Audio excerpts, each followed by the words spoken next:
Greetings, kindred. Welcome to the Lily of Valley Telegram weekly Bible study. Actually, we're doing the virgin birth lie with Brother Rick, and we're at part number 6, and we hope to finish this up today. But how you doing, Brother Rick? You ready to get started here? I may as well be. It looks like we're going to try to get through it as quickly as I possibly can. That's what I want to finish up so we can go on to maybe next week if we can. I would like to get into some of the things related to anti-Pauline and cover maybe, I don't know if we would take care of it in one session, but definitely should be able to take care of it in 2 sessions. And we'll get into the anti-Pauline stuff where we're kind of refuting some of that if we possibly can. But this here, yeah, it looks like we're going to be able to finish up with these last couple of pages and give some ideas. Great. Yeah, and we were talking too about doing a special show on the sacred names too. So we got to fit that in there somewhere. Yeah, so we dealt with that in one of our first programs we did on our Monday night programs, and we sort of have, we cover so much other little knick-knack things before we get to that some people tune out. And I would like to basically do one that we're just focusing upon the issues of the names the way I understand it, and try to cover all the pertinent information as far as where's this El and Elohim coming from, and the Yah and Yahweh, and the Jesus and the Christ versus Yahshua, and try to cover some more elements where people could get some research done where they could cover things for themselves and look into it for themselves a little bit better. Yeah, I think that would be a good fundamental first step for babies, newbies that are just learning the Israel identity message. That'd be a good place to start. Start developing good habits. And when they read the Bible, to scratch out the name God and Lord and put in Yahweh or Yeshua. So, yeah, I'm really looking forward to that. But I think we left off on page 16. We're getting ready to start on page 17. We're almost done. I think there's only, 20 some odd pages total. Okay, I'll let you have at it. Okay, well, so Ray, like I mentioned to you, I've met him many years ago, and he has a different view on the heavenly host. At least he did it this time. I haven't talked to him so many years, so I'm just going to basically kind of touch on a little bit what I would consider erroneous view, and then try to show you a little bit why this virgin birth issue actually does, believe it or not, it does tie in to the heavenly host, or as you might use the term Godhead. It does relate. It does relate, and he's going to get into some of the passages as why it does relate. And I'll also stress this. So John, in 1 John and 2 John, he starts talking about he uses the term anti-Messiah, or your King James, of course, would say antichrist.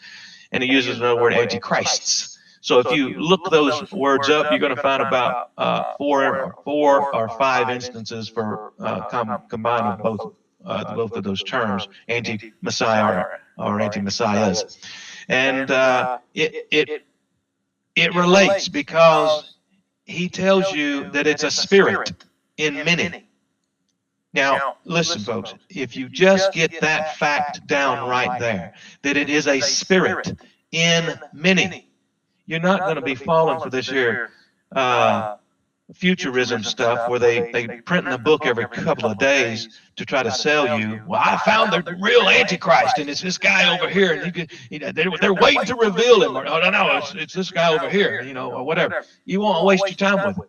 You won't spend your money. You won't even be concerned. You know automatically that fast it's a lie, because you know that the spirit of anti-Messiah that is talking about is a spirit in many. Case closed. It's not a particular individual. If you want to start finding out entities that are prophesied and promised to manifest, well, one of them you need to work on is a totally separate, distinct entity, and that is like the man of sin. It is a different entity. You need to go back and find out what Daniel's talking about the little horn back there in Daniel chapter 7. And you know, these are entities that are promised, and I contend they've already manifest. But when he's dealing with this Antichrist, he says that there is a particular couple of doctrines. He names off a couple of doctrines related to it, and one of them is they deny that he has come in the flesh. And I'm just telling you, the virgin birth doctrine is the doctrine that holds that platform for denying the flesh that it's talking about. Why? Why do I say that? Because your Bible tells you that the Messiah, Yahshua, was going to be born of a particular physical genetic stock flesh that was of the line of David, that came from Abraham, that came from Adam. Well, this is fallen nature, folks. This lineage is fallen nature flesh. And that's why Paul tells you certain other things about it when it relates to things like, Romans 8:3, the likeness of sinful flesh. And I've done mention to you, it ain't going to be like sinful flesh unless it's sinful. Then you're going to start looking around, maybe find that prophet over there I warned you about, that Samuel, 2 Samuel chapter 7, verse 14. And you're going to find out, go look it up in different translations, and you're going to find when he sins, he's going to receive the stripes from men and the rod of men and the stripes from the children of men. I believe the way it says, something to that effect. And, you never find where Solomon ever got whooped. So the passage is not talking about Solomon. As a matter of fact, in Hebrews chapter 1, verse 5, it is referenced as applied to Yahshua there. That passage over there that Samuel's talking about. And so these things become important because you got to know what type of flesh your Yahshua had. That's why he says he was raised up from amongst the brethren. That's why he tells you he was born of a woman, born under the law. Which of you, or anybody that you have ever heard of or known, maybe I should have said that ever have you known, which of them were not born of a woman? So then why does Paul make a statement like that? And if you look up the phrase born of a woman, just search it in your Bible, you'll find it over there in the book of Job 3 times. Chapter 14, verse 1, chapter 15, verse 14, and chapter 25, verse 4. It has some very, very detrimental things to the whole doctrine of this virgin birth thing. Why does Hebrews tell us that chapter 2, 14 through 16, that it was going to have the flesh and blood, the same type of flesh and blood as you and me? And that he didn't take on him the nature of Malach, or angels, Malachim, but he took on him the seed of Abraham. So he took on him the nature of the seed of Abraham. That's fallen flesh, fallen nature flesh, folks. He had to be redeemed. Yeah, you heard me right. Yahshua had to be redeemed, and it happened at his baptism. It happened at his baptism. That's where he was filled with the Spirit of Debar Yahweh. And that's where he was possessed by Debar Yahweh, infilled with the Spirit. That's what happened. And that's where the voice came down from heaven, from the heavens, said, "This is my beloved Son, in whom I'm well pleased." And so there's a lot of things going on there that relate to the heavenly host, and yet relate to what type of flesh was being possessed. And that is fallen nature flesh. There's just not a doubt in my mind, not in my mind at least. And, so what are you driving at? Well, they deny he has come in the flesh. What do they say? No, he had some kind of super duper flesh. This here demigod flesh. Never sin type of flesh. Never was poisoned by that, evil seed of man flesh. Of course, that's why they had to end up adding the entire Immaculate Conception of Mary, which came in, 600, 700 years later. That's why they had to do that, because the questions kept coming in. Hey, what do you mean? Well, how come Mary wasn't sinful and it didn't pass unto him that way?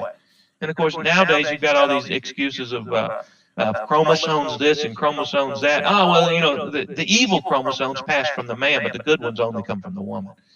Well, see, that contradicts some of these other passages. So you have to understand what does he mean. The spirit of anti-Messiah is going to deny he has come in the flesh. And that's exactly what they're saying. I contend that's exactly what he meant. That's what he meant by it. That they are denying that he came in the flesh, blood, and nature of Abraham's seed. That's why I worded that way. They're denying that he was raised up from amongst the brethren in reality, because, he never would have had to awake to righteousness and sin not. He never had to learn obedience by the things which he suffered in reality. Why? Because he was already perfect. That's what the doctrine is. That's what the virgin birth doctrine presents. And it doesn't, listen, this is the dangerous part. It does it so that you can pretend to justify yourself in throwing off responsibility. That, no, you don't have to live righteous in this present evil world, because that's why our Messiah, or their Christ, did for them, so they can continue in sin that grace may abound. See, the whole platform of Christianity is wrapped up in this lie. And it is a lie. It is a deception. That's why it needs to be hit, and hit even within Christian identity groups. And by the way, the name issue also needs to be hit within Christian identity groups, including the name Christ. Because, like I've said, I contend it is the mark of the beast name that's being referenced there. And anybody going around with Christ on their identifying marker is doomed. They are carrying the mark of the beast in their very name and title. I know that sounds fantastic or freakish or what have you, and that's why somebody like, let's say, Fink, who has that Christ Eugenia, or whatever, how you pronounce that, is not going to be too appreciative of such a statement. But that's just too bad. I'm not here to try to please men. So, and neither should you be.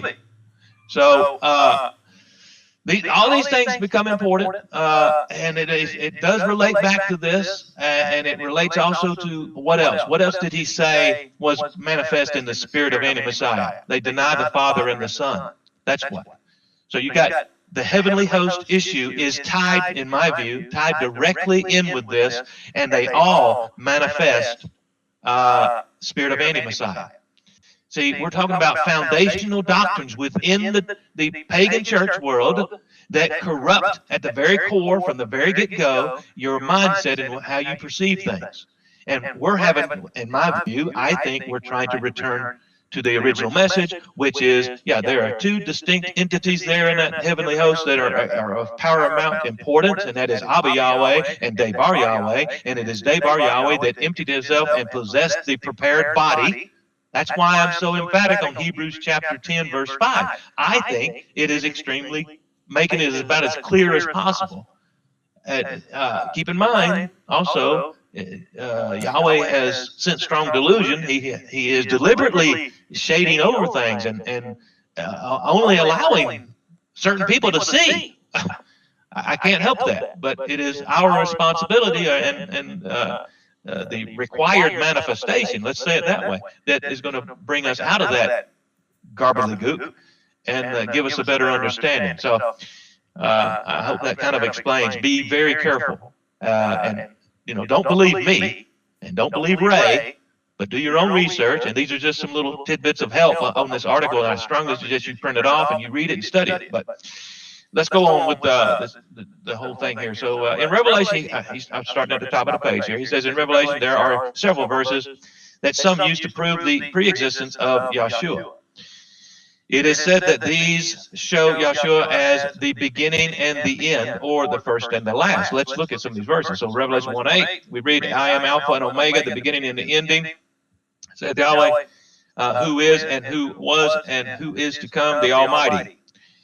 With the words underlined and red being supposedly the words of Yahshua, but the verse itself clearly says that this was the Almighty speaking, not his Son. Well, unfortunately, there are a couple of other passages in your Bible where this here term, I didn't have time to look them up, but there are other references when it is talking about the Messiah after he's been anointed as related to this Almighty, because he has been possessed of the spirit of Debar Yahweh. That's why it would say such a thing, and that's why it would still be authorized here as well. Also the beginning and ending is an addition put in by the translators to further explain Alpha and Omega. So keep in mind, you've got literally thousands of different texts out there in Greek.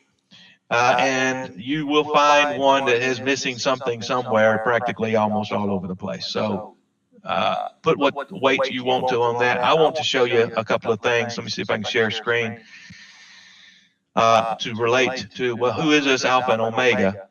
And when you get a chance to study that, I don't know how I'm going to get rid of that. How do I delete that off? Let's see. Okay, there we go. Maybe I can share screen now.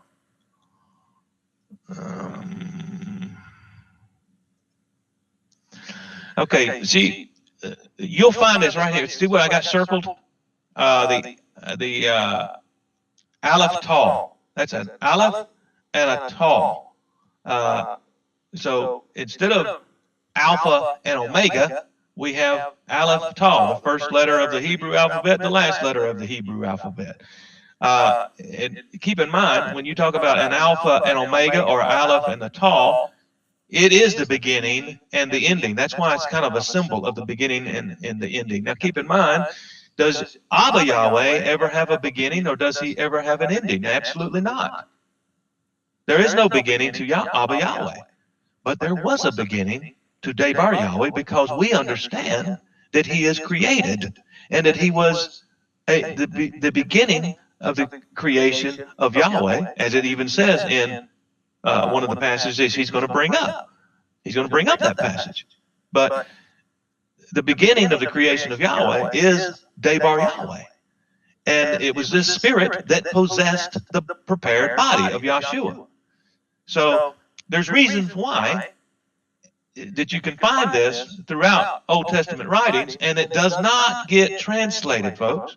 It's in here thousands of times. It's in the Bible text thousands of times, and you see right there, there is no translation. No translation on it. And this here word "and," there's a character right here underneath my pen mark that gives you the "and." They leave the Aleph and Tau untranslated. And then let me see if I can give you another one here. Click on it. And let's see if I can share that. If you maybe you can see this, I don't know. This is just Genesis chapter 1. So I've got down there Aleph Tau equals Alpha and Omega. It's the same thing. Just trying to describe. But notice how many times it's in the text. It's in there all over the place, and it does not get translated. It might look like it based upon what the words underneath it, but the words underneath it are representing this part of that word, not the Aleph Tau that's out here. Same goes right here. Same goes down here. All of them. They're just all over the place. And it is a pointer. It's a pointer to, I contend, Debar Yahweh, which is the same spirit that possessed Yahshua. So there's your Alpha and Omega. There's your beginning and the ending. And that's why I'm saying Ray is wrong on this. That's why I say at the very beginning, when we look at this this entire message, if you remember, let me see if I can scroll up. Let me see if I can click back over and there, I think. So this is the article, but if you'll go all the way back to the top, you'll see what I'm telling. Disclaimer to the attached article. I warn you that he has a different idea under the regarding the heavenly host, and that's what I'm kind of touching on right here, and it becomes important because of the passages that he's bringing up, and that's why I wanted to tell you that.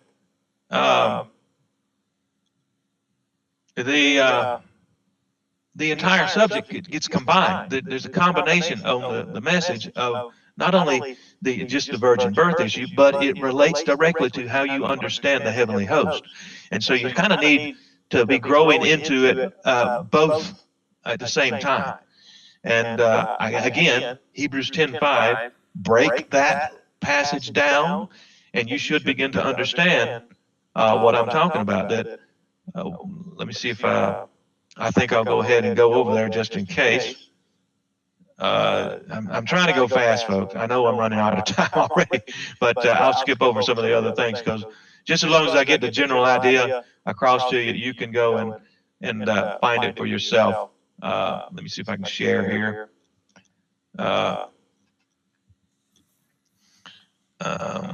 Share screen.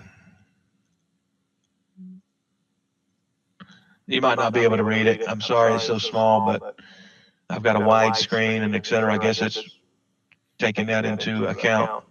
But I'm just going to read Hebrews 10:5. Wherefore, when he cometh, and I contend, who is this he? Who does this belong to? Well, it is Debar Yahweh, based upon the context.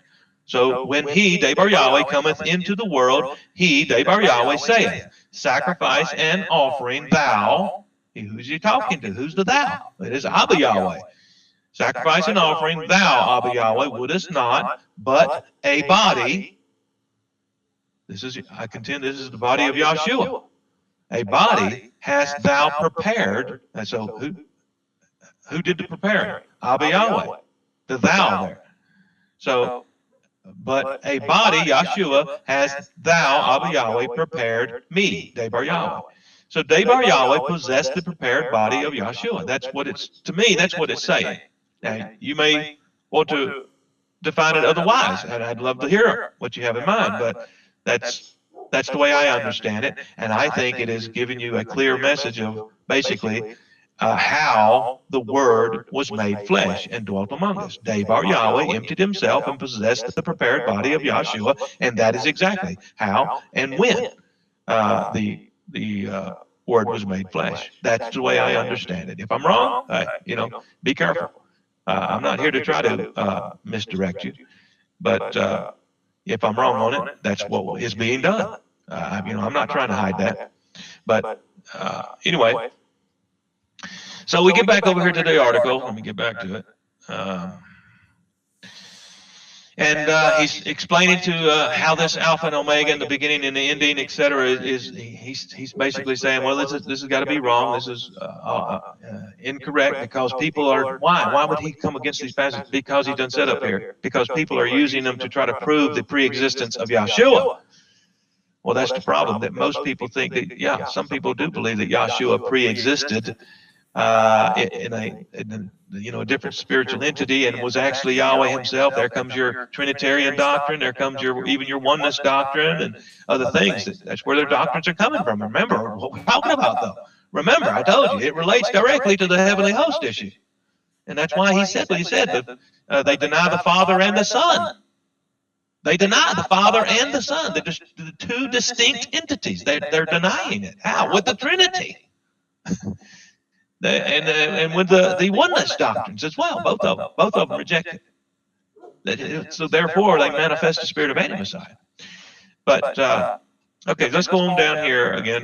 Verse 11, where it is clearly Yahshua speaking the words, I am Alpha and Omega, the first and the last, and are not in the oldest manuscripts. That is true. That's exactly what the Alexandrian manuscript does not have that, and I think the Syriac, and there's a couple others that are missing that. Now, see, I have told him numerous times that I'm going to be doing podcasts at this time. You have to wonder. Let's see. So you got. Where was I? Let's see. So you got, okay, so this phrase, I am Alpha and Omega, there are actually other instances in your Bible where the phrase is picked up from an earlier verse. So they took it out of 1:8 probably, and whether it was by accident or whether it was deliberate, who knows. But they brought in, they basically pinned it in at another time. And you find that over also in, I think it's in, I don't remember, is it Romans 8? Yeah, Romans 8. Romans 8, let me go get it for a second here. I just read it to you so you'll know what I'm talking about. You will find it in your commentaries. It says here, verse 8:1, it says, there is therefore now no condemnation to them which are in Messiah Yahshua, who walk not after the flesh, but after the Spirit. And then you can find that same statement down in verse 5. No, not 5. Let's see. Yes, verse 4. Verse 4, that the righteousness of the law might be fulfilled in us, who walk not after the flesh, but after the Spirit. So the redundancy should throw up a little flag to you to go do some research on it, and what you'll find is most of them will tell you that one of these are not original, and it was basically copied off of probably a penman error or something like this. Because certain section of it is not in some of your oldest manuscripts. That's the reason they'll say things like that. And you just have an example of that over here also in the book of Revelation. So, but it doesn't mean that it was wrong in 1:8, for example. Doesn't mean that it was wrong in 1:8. So consider those types of things as you're studying. I'm going to skip 21:6 because I dealt with a couple of these verses last week. You might go back and listen to the last week's part. I'm going to go ahead and skip the next paragraph as well because he's basically dealing with some of the same type of issue, and I've basically already explained my position on it and why I consider him to be wrong. Let's see. This leaves two other verses in Revelation, 1:17 and 2:8, where the words "the first" and "the last" are used. Most English translations clearly in reference to Yahshua. Well, he is the first and the last. If you understand that he's been possessed by this time, he's been possessed by this spirit of Debar Yahweh. And so you're not talking about just a regular guy that was born of Mary and Joseph anymore, folks. It's no different than so when Paul especially is telling us about the new birth and you being born from above, are you the same person as what you used to be? And the spiritual answer is absolutely not. That's why he talks about he dies daily. Paul dies daily. He talks about how we put on the new man.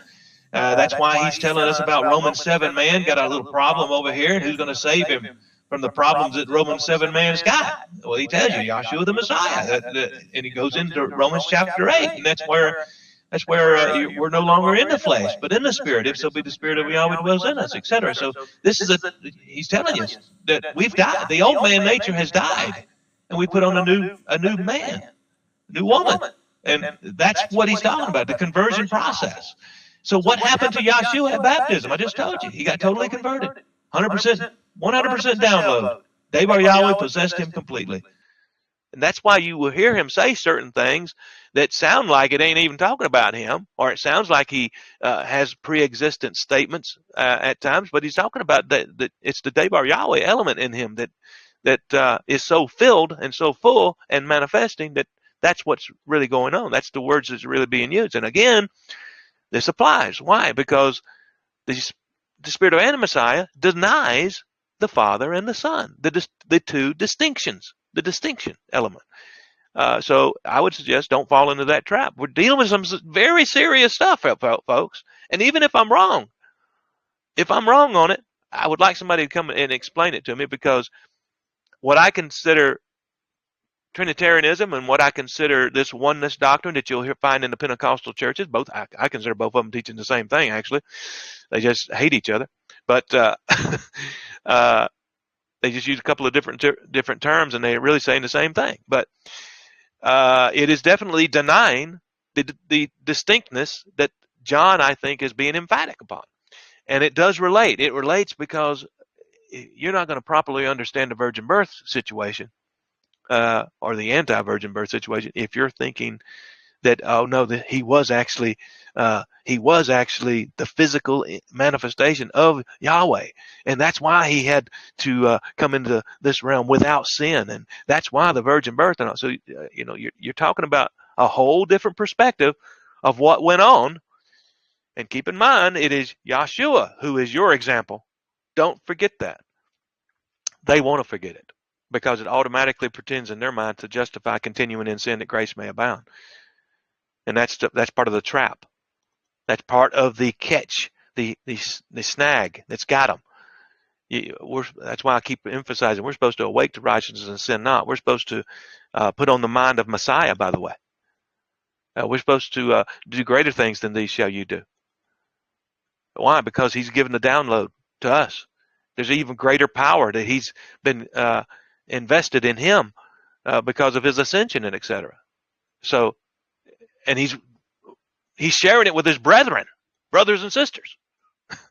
So we have no excuse. There is absolutely no excuse. And yeah, the more you think about this, the smaller that remnant gets. I agree with you 100%. That doesn't make me wrong.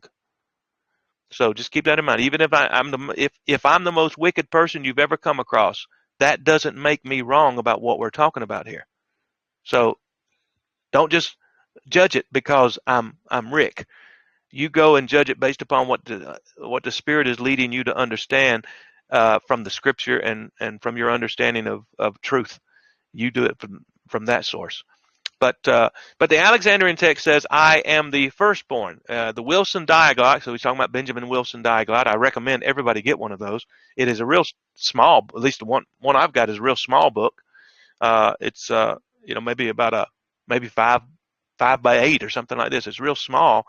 But he's got, it's just a New Testament as well, but it's an interlinear, and he does some unusual translation work in there. He's got a very good section, as far as I'm concerned, with, I should have made a picture of it to show you what I'm talking about, but I don't have it with me now. 1 John chapter 1. Not 1 John, the Gospel of John chapter 1. He does a fantastic job, and I consider, on breaking that down. You'll understand the difference and why you need to get beyond the terms like God and Lord and things of this nature, and you need to dig underneath them and find out what the context is and who's actually talking about, and you apply it to Abba Yahweh, Debar Yahweh, or Yahshua before his baptism, or Yahshua after his baptism. That's how you need to break that down. Every one of those places. When it's talking about Lord or when it's talking about God or whatever, these are cloaking words to keep you from understanding the heavenly host at work. And you need to get in there and dig it out, and you need to find out they've been lying to you. They've been changing things and deliberately corrupting it to, if nothing else, to present Trinitarian doctrine in most instances, by the way. So just keep that in mind. The heavenly host issue is extremely important, very important. Why? Because if you're wrong, you got the spirit of anti-Messiah. That's why. That's why. If you're wrong on it, you got the spirit of anti. It's not just, well, you feel it a little different than I do, but no.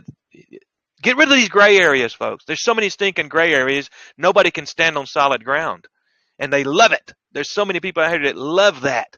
Well, as long as I'm justified, and got all kind of justification for all type of evil based on as long as they can keep it muddy water. No, clean that water up. You get the gray area out of your life. Find something other to stand on solid ground, folks. You're going to need it. You're going to need it for even more advanced things that are coming. And if you think you're going to get into the ages to come, and you're still loving that mud and like a pig, like wallowing in the mire, you got a problem. That ain't the right spirit. You get into it and you dig it out. You don't sit here and try to find a video on YouTube to do it. You go do it. You can do it. Not a doubt in my mind. You can do it. Men and women. This means that Yahshua was the first to put on immortality. Remember, there's a passage that talks about him taking the preeminence in all things. So he did take preeminence in a lot of things.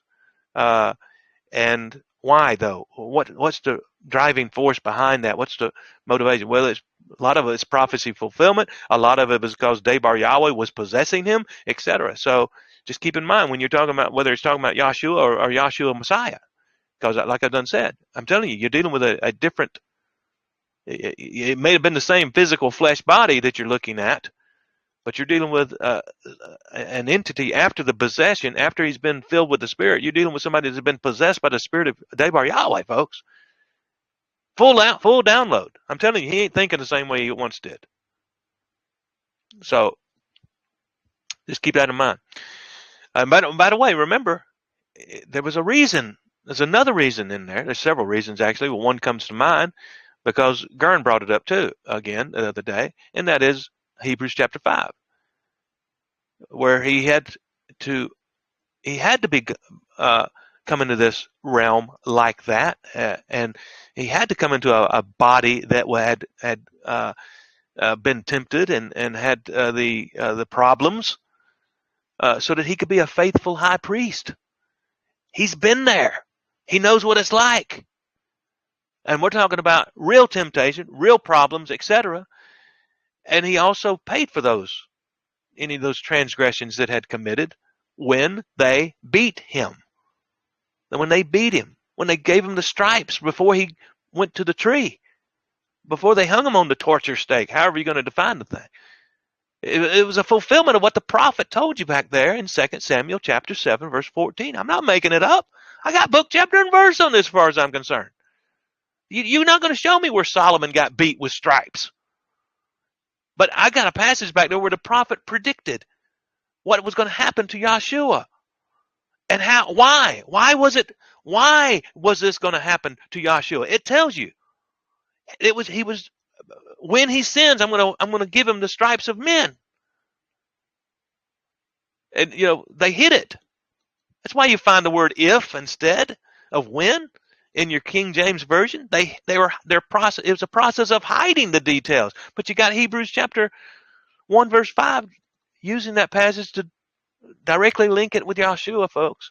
Then 7:27 is telling you exactly what happened. What they did daily, they sacrificed, they offer first for their own sins and then for the people's. This he did once when he offered up himself. What did he do once? What they did daily. What did they do daily? Offered first for their own sins and then for the people's. That's exactly what happened with Yahshua. That's why he was beaten and given the stripes, and the blood was gushing out of him, like that movie, The Passion of the Christ, or whatever the guy calls it, Passion or whatever it is. In that movie, he's depicted as being nearly beat to death. So that's why, because he was in essence atoning for his sins which he committed before he became anointed at baptism. After baptism is where those passages kick in. It says that he never sinned. That's where that kicks in. I 100% agree with those passages. Who did no sin? Yahshua the Messiah, who did no sin. And by the way, that's the one that's your example. That is your example, folks.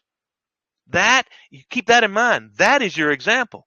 I ain't your example. Lily's not the example. The one you're looking at in the mirror is not the example. Yahshua the Messiah, one had been anointed from on high, is your example. Walk in his steps, who did no sin. Not the Yahshua before that. That's why you're not told too much about the one before that. You're told about the one once he had been filled with the Spirit, right? That's your example. Finally, some may use Revelation 13:8, which says that the Lamb was slain from the foundation of the world to prove that Yahshua has always been. However, he was not slain until after 2,000 years ago. This verse means that from the beginning, it was in Yahweh's plan for the Lamb to be slain at the proper time. For an immortal to become mortal means that he was not immortal. If Yahshua pre-existed, the first Adam, 1 Corinthians 15:45, was actually the last. Well, so keep in mind, he's basing this on some of his, what I consider, misunderstanding of the heavenly host. I've already kind of touched on it. But slain from the foundation of the world is definitely part of Yahweh's plan. And you need to keep that one in mind as far as the very intent and purpose of this entire creation. But that's a bigger subject and not for right now, for sure. But there's a reason why that is there. That statement is there. And it's bigger. And no, it does not mean that Yahshua, the man, pre-existed. But it definitely means that the plan certainly was already in play. As a matter of fact, that's the reason Abel offered a animal from his flock there in Genesis, early part of Genesis, with Abel offering, a burnt offering there, because it was already in the plan, and Adam knew it. Adam already knew it. It's written in the stars, folks. It's written in the stars. However, he was not slain until about 2,000 years ago. This verse means that there was a beginning, and he always planned for the lamb to be slain in the proper time. Yes, and then therefore the plan by which he was going to bring forth that person who was of the particular chosen lineage had to be in plan. And also the plan for Debar Yahweh to empty himself and possess that prepared body was already in the plan as well. So, yeah, there's no problem with that. If there be any other text that seems to imply that Yahshua pre-existed his birth at Bethlehem, or that he was the creator, I am confident that if the correct translation is used and the text is used in the proper context, this false teaching will not therein be implied. So just keep in mind, like I've mentioned here a while back, if you really wanted to, you can beat the text into any position and make it teach whatever you wanted to, if that's really what you want to do. It's not going to serve your purpose, though. It's not going to benefit you to do that. So if a person has that spirit behind them to try to do that, it's not going to benefit you, obviously.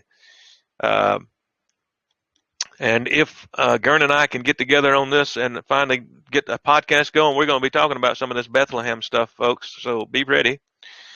Let's go on to the next page, 18. To take Yahweh's office of creator from him and give it to Yahshua is a grave violation of the first commandment. Thou shalt have no other mighty ones before me. That would be true, except for this fact. It specifically talks about Yahweh delegating authority, folks. And Yahshua even made points about, Yahshua the Messiah even made points about that fact that, and there's other passages in your Bible telling you that Abba Yahweh delegated authority to do this. So, and they're giving credit back to him for giving them the power to do so. So this is, as far as I'm concerned, a silly argument. And it is definitely not wrong to understand that Yahweh does delegate authority. And he did. Nowadays, it seems that Yahshua is the only one worshipped, and he is even considered our creator, the mighty one. But Yahshua said, it is written, thou shalt worship Yahweh, thy mighty one, and him only shalt thou serve. That's exactly right. Actually, the passage is 100% true, 100%. Just remember that spirit of Debar Yahweh is actually the spirit of Abba Yahweh in the word, or in the spokesman, or in the Malach, who appeared unto all these other people in your Bible.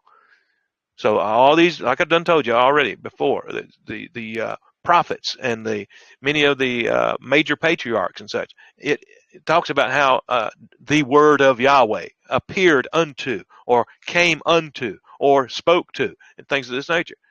Okay, so you're dealing with a separate and distinct entity from Abba Yahweh who appeared to these people and came to them and talked to them and etc. Why? Because the word of Yahweh is actually just a translation of that Hebrew word I'm talking about, Debar Yahweh.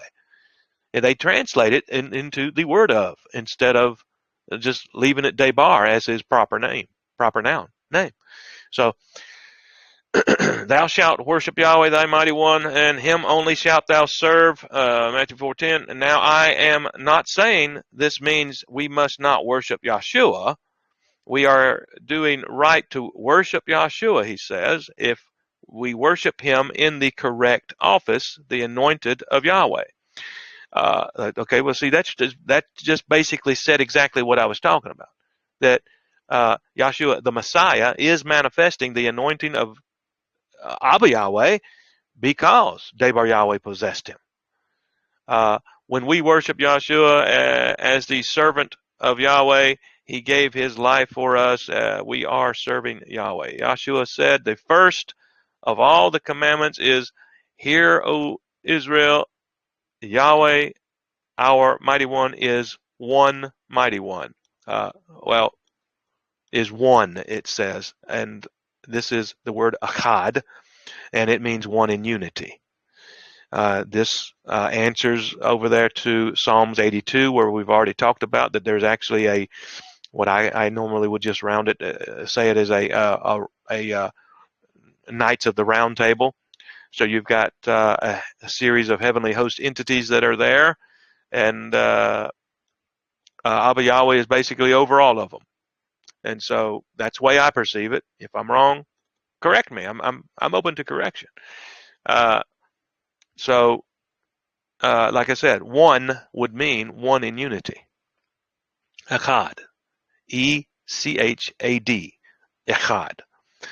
And it's that CH is that guttural. So cha, Echad. And thou shalt love Yahweh, thy mighty one, with all thy heart, with all thy soul, and with all thy strength. This is the first commandment. He did not say that he was Yahweh, our mighty one. Some use John 10:17-18 to show that Yahshua raised himself from the dead, but the last sentence of verse 18 says that Yahshua received this authority. There's delegated authority, folks. There's delegated authority right there. He's saying it himself from Yahweh. Yahweh had already promised him that he, Yahweh, would raise him, Yahshua, from the dead. Hebrews 5:7 says that Yahshua prayed to the one who was able to save him from death, raise him from the dead. Read the following text, blah, blah, blah, blah. There's a whole lot of number of passages there that will relate to that subject. These all make positive statements that Yahweh raised Yahshua. Correct. But at the same time, there is delegated authority. Early believers did not believe the virgin birth doctrine. That's exactly right. This is some good stuff here. We get into these. Writings about some are quoted below. The Nazarenes, the Ebionites, contended most strenuously from the unity of the heavenly host in the person of the Father, and asserted that Yahshua, now this is a quote, folks. He's quoting this. This is a quote.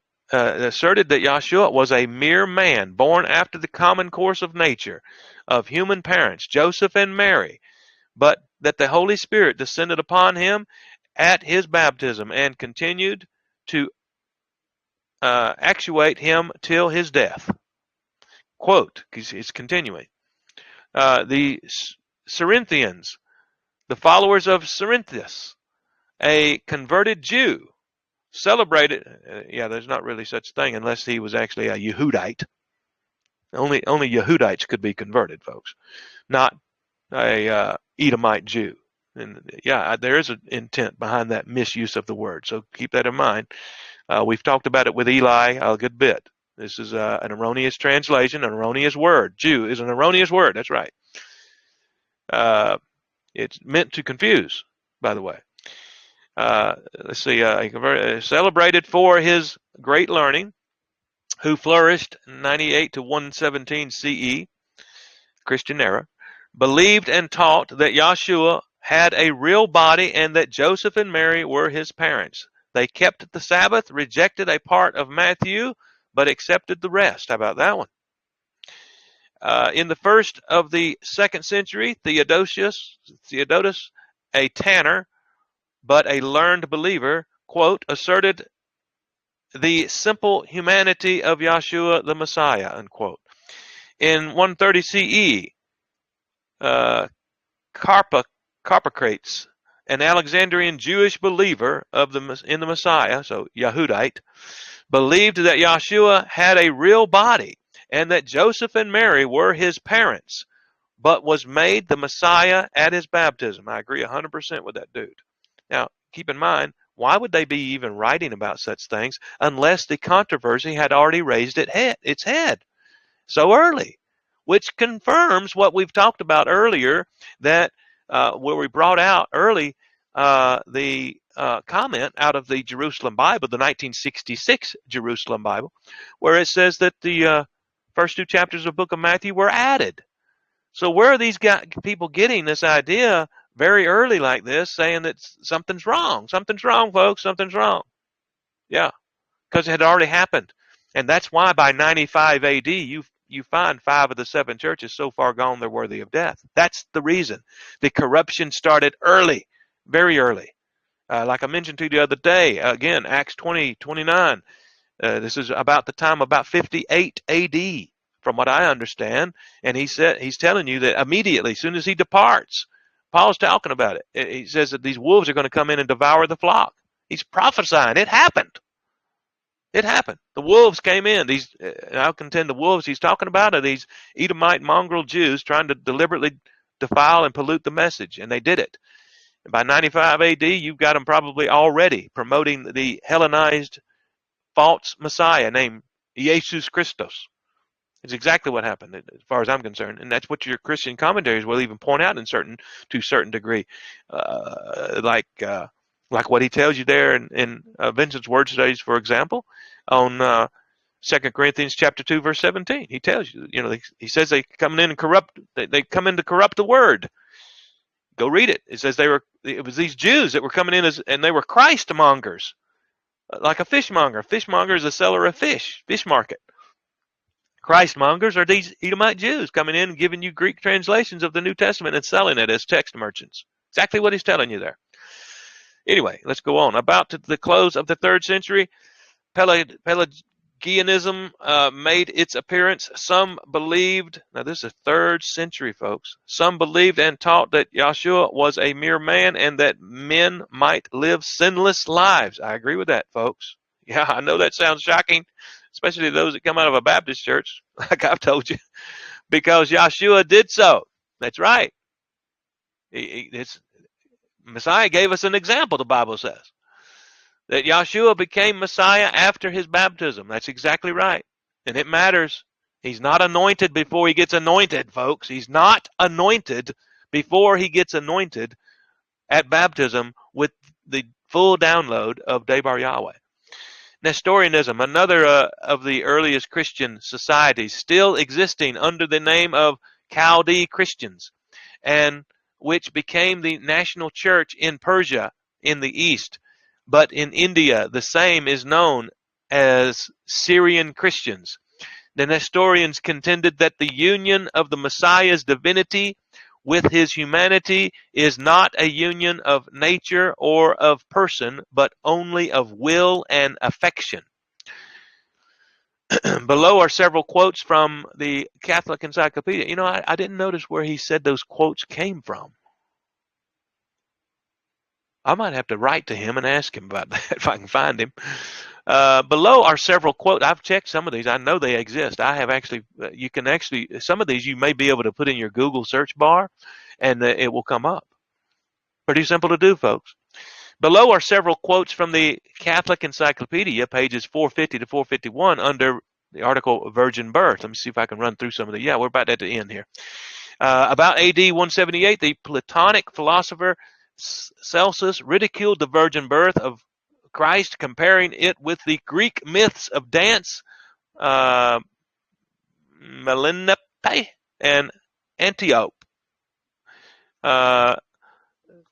Usner argues that the early, now this is out of the Catholic Encyclopedia. Usner argues that the early Gentile Christians must have attributed to Christ what their pagan ancestors had attributed to their pagan heroes. Exactly. Absolutely. It's called Hellenization, folks. Hence, the divine sonship of Messiah is a product of the religious thought of Gentile Christians, probably Hellenized Christians, and they got a lot of it through Hellenized Jews and Hellenized Judaism. Hillman and Holtzman agree substantially with Usner's theory. Yeah, I don't think it's a theory at all. I think it's solid. Conradi found in the Virgin Mary a Christian imitation of the Egyptian goddess Isis, the mother of Horus. Here's an interesting thing. I've got the Two Babylons book on my website if you want to download it, and you can read it there. And be careful about the Two Babylons books that you download off of the internet, because not all of them are the same. The one I have on there has all of the notes that is in the original text, and you need all of those notes that is in the original book, okay? You need them. because they tell you a load of information. But he's got a section in there about the virgin birth, and he just absolutely just goes through different things and absolutely levels it as far as I'm concerned. And then right at the end, he does like I don't know what happens. He just does a total flip and say, well, but we can believe in the virgin birth of our Christ, whatever. I mean, his book is like amazing to me because he sits there and just gives you all this pertinent, valuable information. And then sometimes he just goes like, what happened? Why do you say this at the end of it? And just like, as if it's nothing, But yeah, the virgin birth doctrine is basically paganism dumped into your Bible. That's why we call it Hellenization. But you can, it's satanic agenda, folks. It is Satan. It is satanic agenda. That's why it was this Egyptian horse, Isis stuff. That's why you can find the same doctrine being taught in Babylon, centuries before, etc. So, yeah, this is paganization into your text. Hillman proves that the belief in the virgin birth is not contained in the Old Testament. 100% agree, and therefore cannot have been taken from it. That's right. What about 7:14 of Isaiah? Well, we've already dealt with that. It is got the wrong term there. If you want to believe it's a virgin, it needed to have been Betula, and it's not. It's Alma, and it matters. It does matter because the context of that prophecy is actually fulfilled in the very next chapter if you just pull it over there and read it. Why does everybody go to it? Because Christianity goes to it and uses it as a proof text. And of course, whoever added the first 2 chapters of the book of Matthew went to it. And we've already found that numerous Christian sources tell you that first 2 chapters of the book of Matthew are not correct. They're either heavily corrupted or they've been added altogether. And the one I gave you is 1966 Jerusalem Bible. That's not the only place, folks. That's why I told you, if you go do some research on the phrase like infancy narrative or, some other studies, you find some other critical commentaries regarding the book of Matthew, you'll find other little hints here and there. They're telling you these things. You see, they can't get a book published properly, and they lose their authority to teach at some of these organizations, these whether it be a church or whether it be a educational institute. If they come out and tell you the truth on some of this stuff, they're going to get fired. I mean, logic, just use logic. They don't want to lose their job. They don't want to lose the income, etc. So they don't tell you the truth. You got to go dig it out, and they're only going to give a lot of times. It's just going to be little subtle hints. Dahlman maintains that the Jewish people never expected a fatherless birth of the Messiah, and that there exists no vestige of such in Jewish interpretation of Isaiah 7:14. I agree with him, because 7:14 does not teach that. Of course, the Catholics disregard all the writings. Following is a quote of Thomas Jefferson. Yeah, Thomas Jefferson has a Bible. To John Adams. Yeah, you got a Thomas Jefferson Bible is available out there. April 11th, 1823, quote, "The truth is that the greatest enemies of the doctrine of Jesus are those calling themselves the expositors of them." Just think of what he just said there, folks. "Who have perverted them to the structure of a system of fancy, absolutely incomprehensible, and without any foundation in his genuine words. And the day will come when the mystical generation of Jesus, by the Supreme Being as his Father, in the womb of a virgin, will be classed with the fable of the generation of Minerva in the brain of Jupiter." Thomas Jefferson did not believe in the virgin birth. May we let these be the days when this happens, right now. And remember, this was wrote around 1989. He put this together. Raiyn did. And let us study to show ourselves approved unto Yahweh. Workmen need not be ashamed, rightly dividing the word of truth. That's right. 2 Timothy 2:15. Let us come out of her, Babylon. That's right. 100%. Understand, folks. Christian identity, most everyone in Christian identity has got a major, major problem. I'm not trying to hurt my brethren in Christian identity. I'm trying to let them understand, and you got a lot of resistance. Lots of resistance. Everybody going to call you a Jew if you stand with this, folks. Got a lot of resistance to this out there, but listen, our brethren, our brothers and sisters out there need to be awakened to this serious message. They need to awake to the right heavenly host. They need to awake to the right message. Why? Because they are manifesting the spirit of anti-Messiah. And folks, they're doomed. That's right. Christian identity is doomed. Yeah, they're white. That makes them right, they think. But they're not right on a lot of issues. Are you willing to stand with me on this type of thing? If not,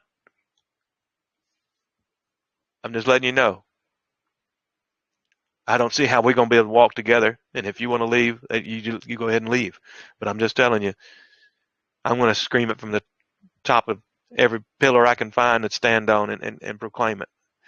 And we'll see how far we can carry this as much as we can to get our brothers and sisters in the right mindset on this.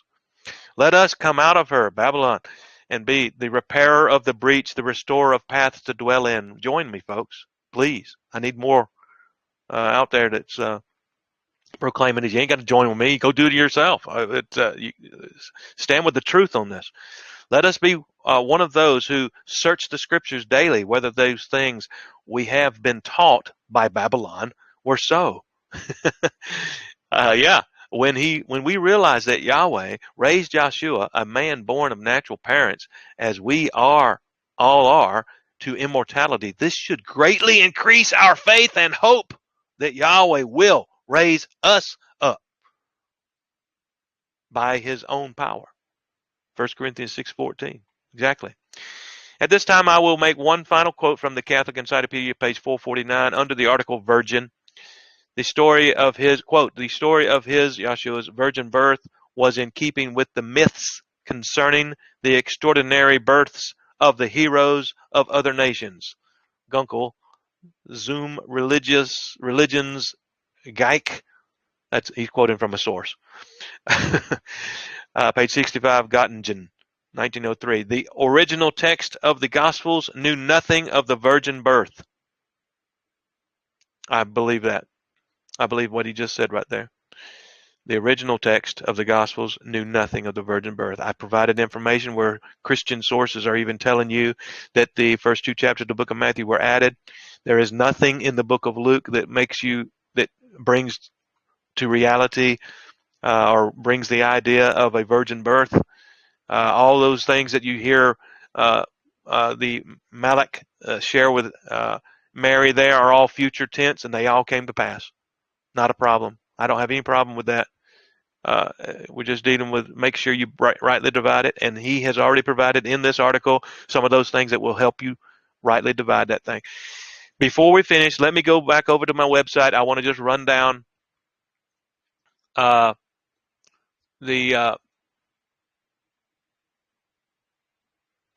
share it here. Let me see.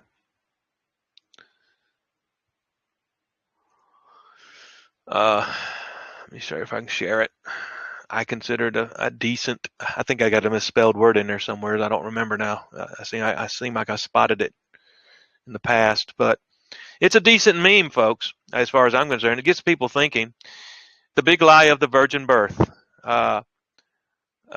First thing I mentioned, 1966 Jerusalem Bible Introduction to the Synoptic Gospels. Quote, an anonymous editor, Matthew Greek, decided to rewrite the first Aramaic Gospel, which was known to him in one of its Greek translations. This he filled out and made more detailed, using for his narrative parts of the work of Mark, his predecessor, to which he added one thing of importance, i.e. the 2 chapters of the infancy narrative.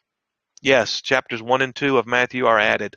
That's added to the 1966 Jerusalem Bible.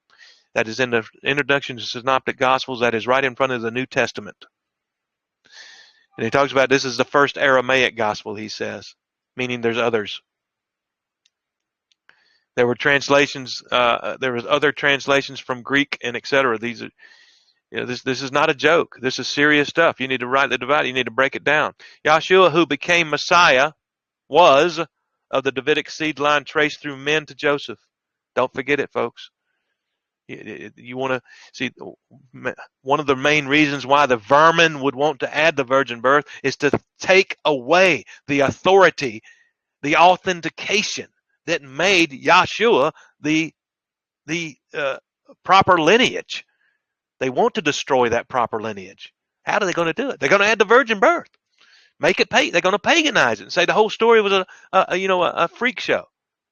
They're going to destroy it. They destroy it by the virgin birth being added.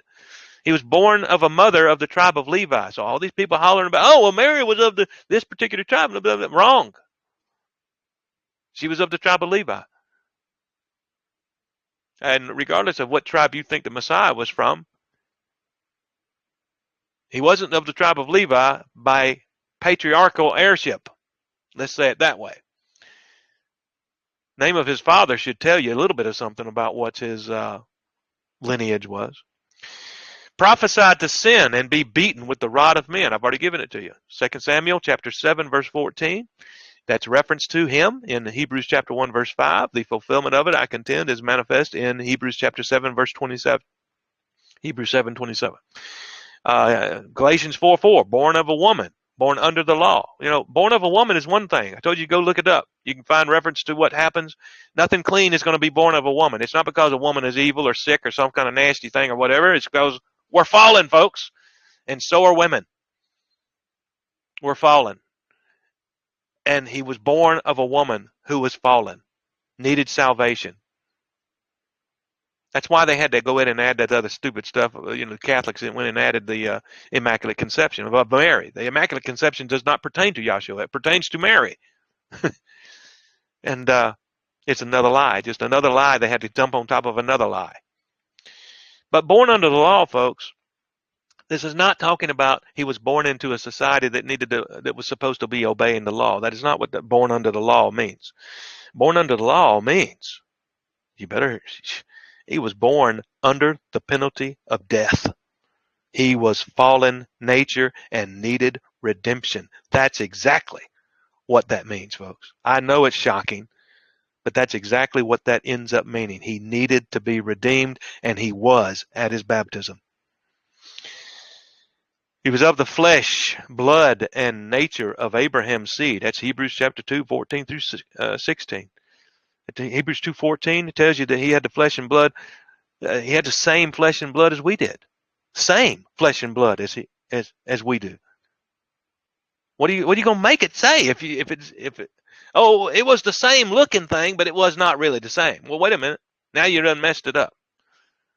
And that's exactly what people do. That's why they go over there to the Romans chapter 8, verse 3 passage and say, it says likeness, brother. It says likeness.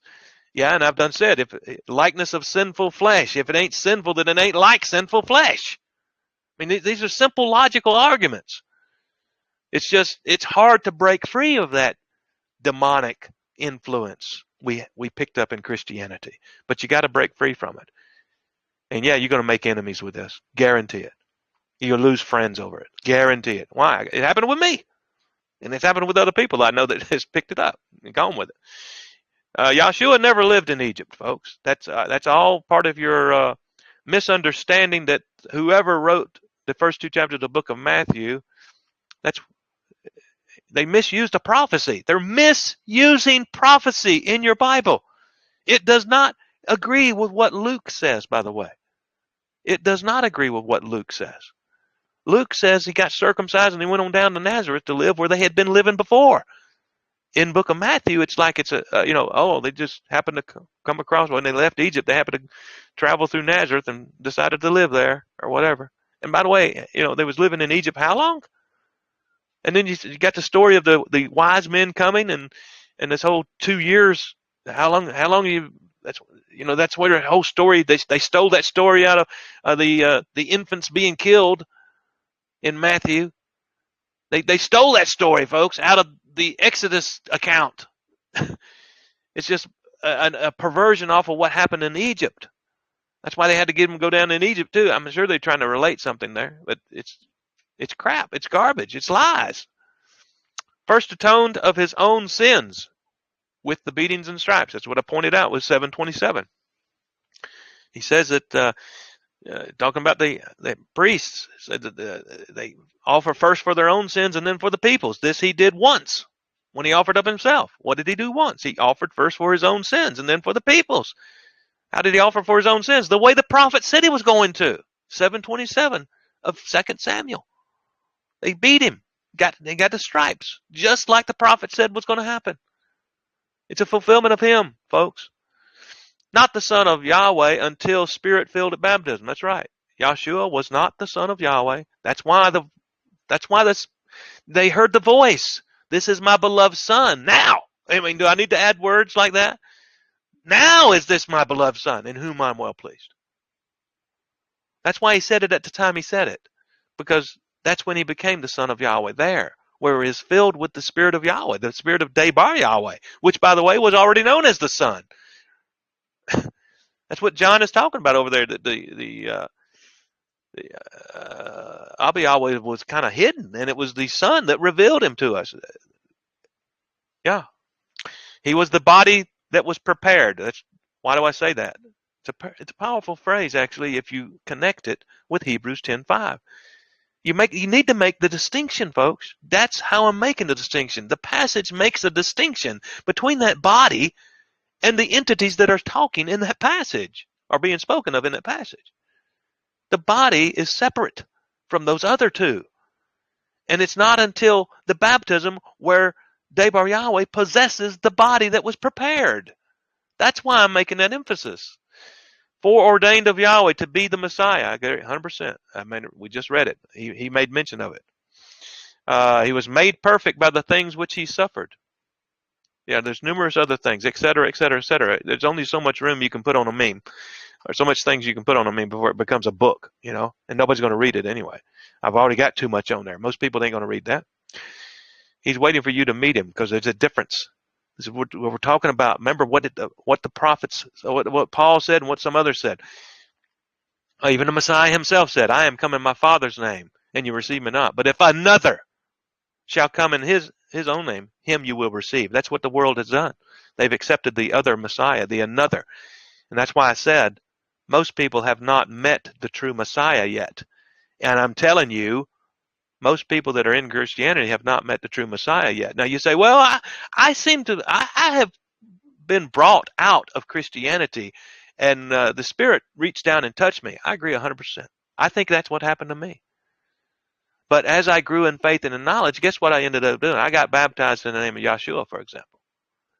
I hope you would do the same. Why? Because you're expressing your rejection of that false Messiah that you had been converted into in the past. You're rejecting that. You're manifesting that rejection by going ahead and being baptized again. So for an answer of a clear conscience and a clean conscience toward Yahweh, that's why. That's why, if nothing else.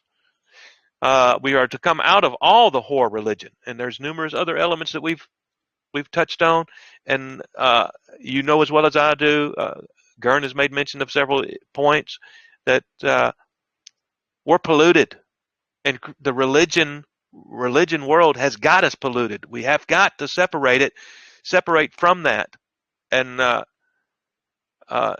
be truly converted, and to actually stand in that light of understanding that the Father wants to bestow upon us, and little by little, here a little, there a little, precept upon precept, line upon line, keep at it, dig it out. It's remember what I've said already. It is actually hidden. He is not just going to reveal this in black and white to everybody. You got to put forth that effort, and He will give it to you. Show Him that you're serious. Pray and let Him know that you're serious. Put forth that effort. And I don't mean go to a stinking video on YouTube. I mean get your face into that book and read it.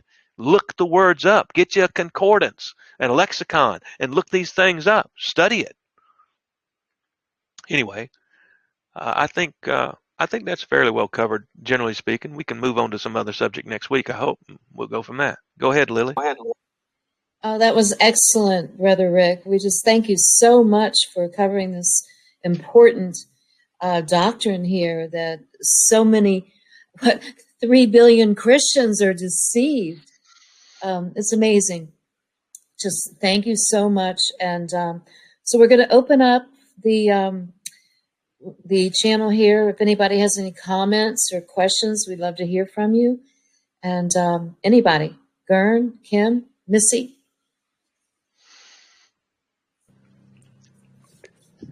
Yeah, I'll just pop in for a second there, because I'm sure that there's other people have lots of questions, but I believe it's imperative that people grasp this and get it, because it's going to unlock a whole other world for you. I'm on my third time just reading Hebrews this week and learning lots of it. But like you were saying there, and Jody and I just had this pretty in-depth conversation as it was going on here, but just how much you can wring out of the scriptures, and how much is there for us to understand and dig for. Like you just talked there earlier, Rick, about the when he became the son. Absolutely, this is my son. Now this is my son, and who I'm well pleased. But then I was reading Revelation a while ago too, and at first, where it opened up a whole other deeper meaning for me. I believe it's in chapter 1. Chapter 1, verse 5, where John is talking about describing who he got the revelation from. And he said, and from Yeshua Messiah, who was the faithful witness and the first begotten of the dead, and the prince of the kings of the earth, unto him that loved us and washed us from our sins in his own blood. So, who is the faithful witness and the first begotten of the dead. And I think I had heard somebody mention that maybe that's when he became his son, at the crucifixion. But my understanding of that, and Jody and I just had a big conversation of that, and it led to some pretty different places, or interesting places. But, is John making reference to the promise that Yahweh made with Adam?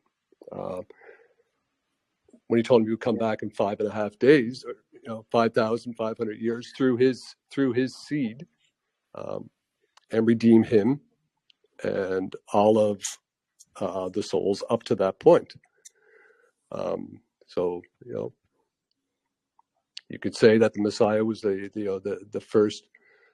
first begotten of the resurrection. And when you go into Nicodemus too, it kind of talks about that. And I know that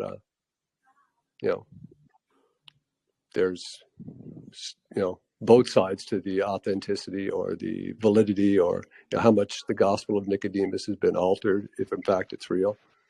Ironically enough, in the gospel of Nicodemus, he refers to Yeshua many, many, many times as the son of Joseph. And I'd have to read it again, but I think it might even actually refer to him as the seed of Joseph once, somewhere towards the trial at the end of it. Or I think maybe it might have been one of the Pharisees that did. But anyway, yeah, and I'm sure you're well familiar with that book, and it gets into the trial at the end of it, and where the two sons are taken into the rooms, and they're given the account of the Messiah coming down to Sheol and ripping the doors off, and fulfilling that promise and being the first begotten of the resurrection. So maybe that's what John's referring to.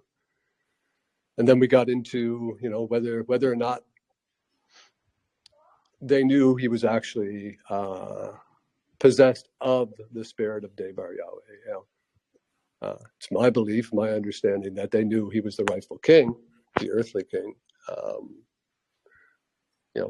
But then you can get into the conversations of, if they had been known, was he actually possessed of the spirit of Yahweh or Debar Yahweh, would they have killed him, right? To allow that soul to go down to Sheol to free them. But anyway, yeah, we just had you can see how deep the conversations can get. But yeah, I do encourage people to, like Brother Rick said, every day in the books, not just listening to podcasts, but seeing it for yourself. But anyway, yeah, thanks, Rick. That was excellent. Thank you, Kern. I appreciate that. There's another thing here on that Revelation 1:5 passage. So let's just say I was correct on him needing to be born from above. Could that be? So when he got filled with the Spirit at his baptism, is that where he's actually talking about being the first begotten of the dead? Because we are dead. We're being made in newness of life. Paul talks about in other places, and so this conversion process is us being brought from the dead into newness of life. So you have to wonder if that Shekinah glory. Now the Shekinah glory ain't coming until we receive our new bodies, as far as I can tell. Which that's the resurrection. That's correct. Now keep in mind, there's another passage that talks about he's going to take the preeminence in all things. So let's say I'm right on the baptism element, that's where he was begotten from the dead. Then he also becomes the prince of the kings of the earth. Now keep in mind, in the future resurrection and the where our bodies are changed, guess what? We're going to become kings with him and joint heirs, it says. So absolutely, that's a future element, but he's already received his, so he took the preeminence in that again. And so unto him that loved us and washed us from our sins, and those two, the interpretation of those two passages could actually both of them could already be fulfilled in the way I may mention, from his baptism and not necessarily from his resurrection out of the grave. But anyway, regardless, it doesn't matter. The end result is he takes the preeminence in all things. Therefore, it would. Now, keep in mind, though, if he's talking about resurrection from the dead out of the grave where they placed him, one thing you might run into is, and it's a section that was added, I'm sorry, folks, but where it talks about some of the dead awakened, and people met some of their departed, literally had already had a resurrection. I don't remember the passage, but off the top of my head, but there was a resurrection event that took place around the time of the Messiah's situation going on. You know, graves were opened, it says, and not just did the temple curtain get rent, but you had a resurrection of some dead. Well, if the Messiah takes the preeminence in all things, and there was an actual physical resurrection of the dead there, y'all follow what I'm trying to say. So you need to think of it that way as well and question it. But for sure, Yahshua took the preeminence, and he was the first begotten of the dead at his baptism, because that's the first place where Debar Yahweh was emptied himself and possessed the flesh body that was prepared. So question that or look into that. I'm not telling you one way or the other. You just go look into it and study it for yourself, I guess. But anyway, that's still not going to change. None of these things will alter the fact that he could not have been born of a virgin, folks. The virgin birth doctrine is erroneous, and still, even regardless of how you end up interpreting this, certain passages like this, it's not going to change the fact of the heavenly host, the Godhead issue, and therefore, still you're not manifesting the spirit of anti-Messiah. Let's say it that way, regardless if you interpret it just slightly different on this particular passage. But yeah. Very good, Gern. I'm glad to hear you and Jody are discussing these things in depth. I love it. I love it. I'm glad to hear it. I hope it keeps going with both of you. Congratulations, by the way. Oh, no. Thank you. And Yahweh bless. And I'm sure there's lots of questions here. So, anybody else? Come on up.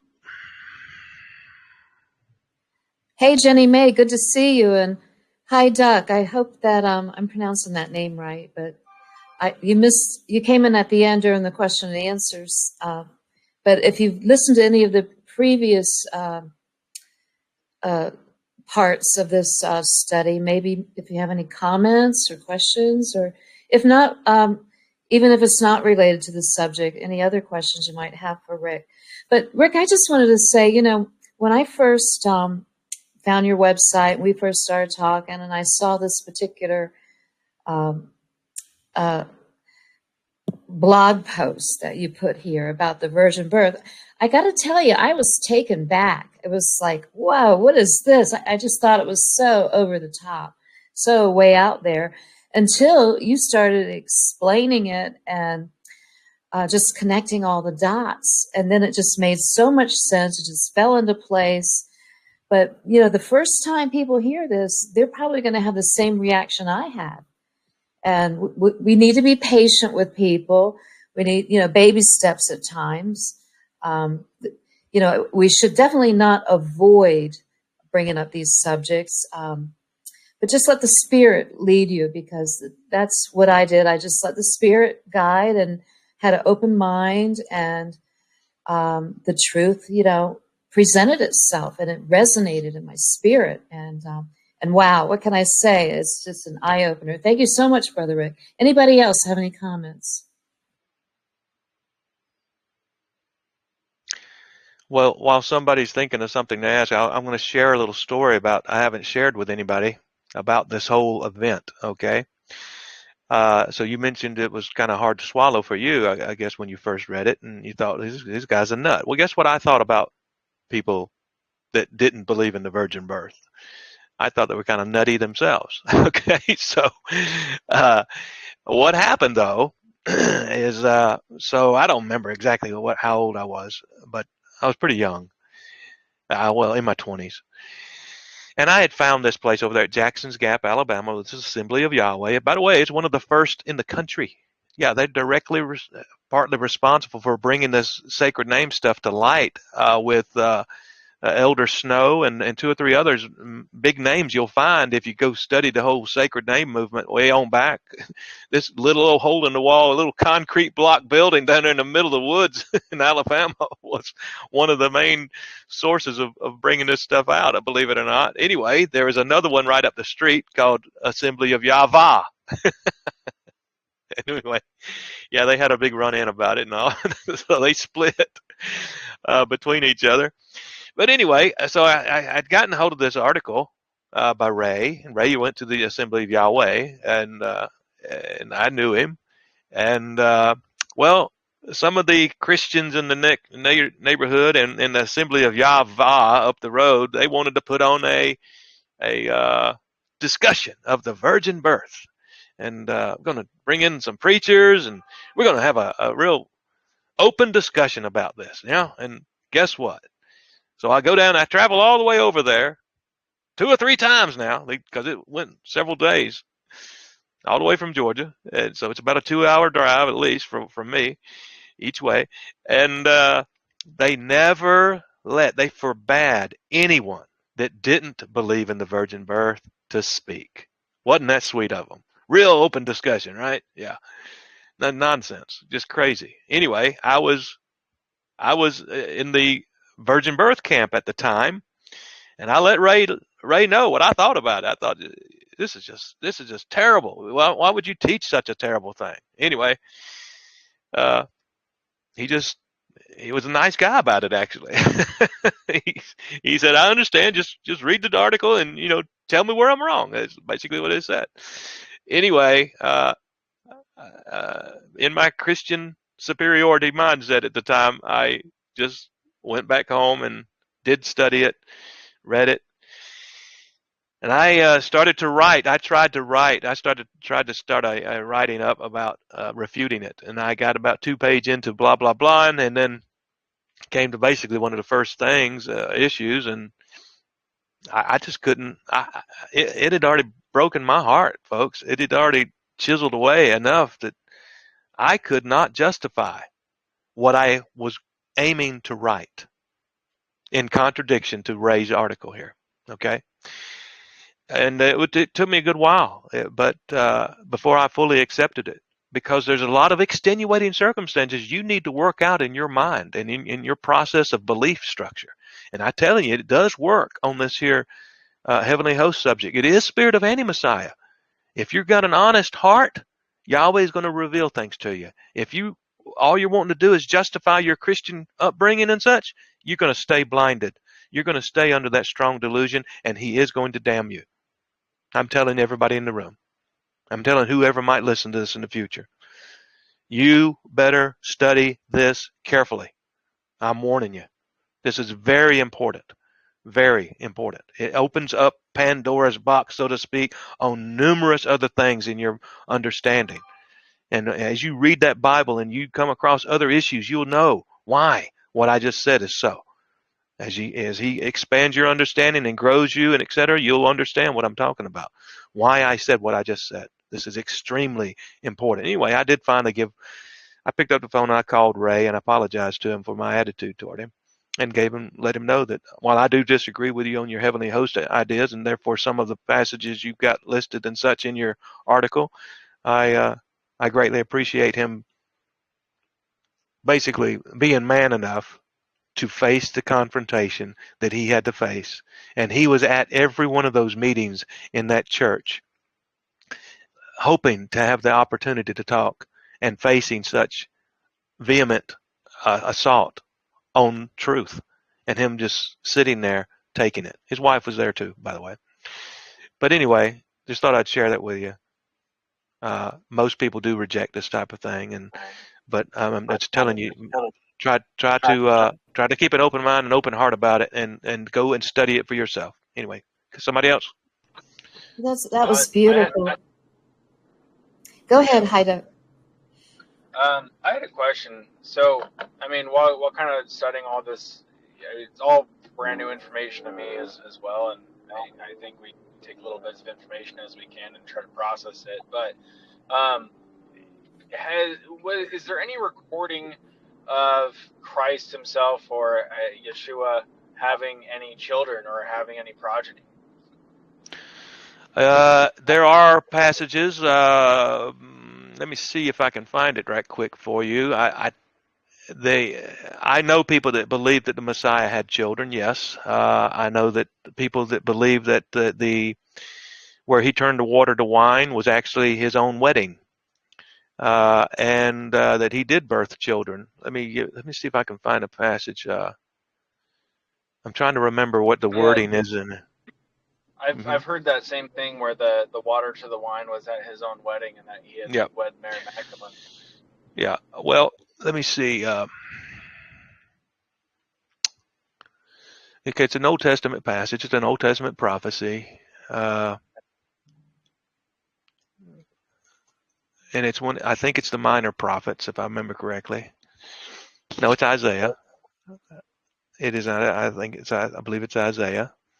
So let me see if I can find quickly.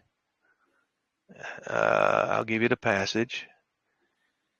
Now, while you're looking that up, would his the mother of his children been Mary Magdalene by any chance? That's correct. That's what the argument. I'm not saying I believe it necessarily. I'm just telling you that is what the argument is.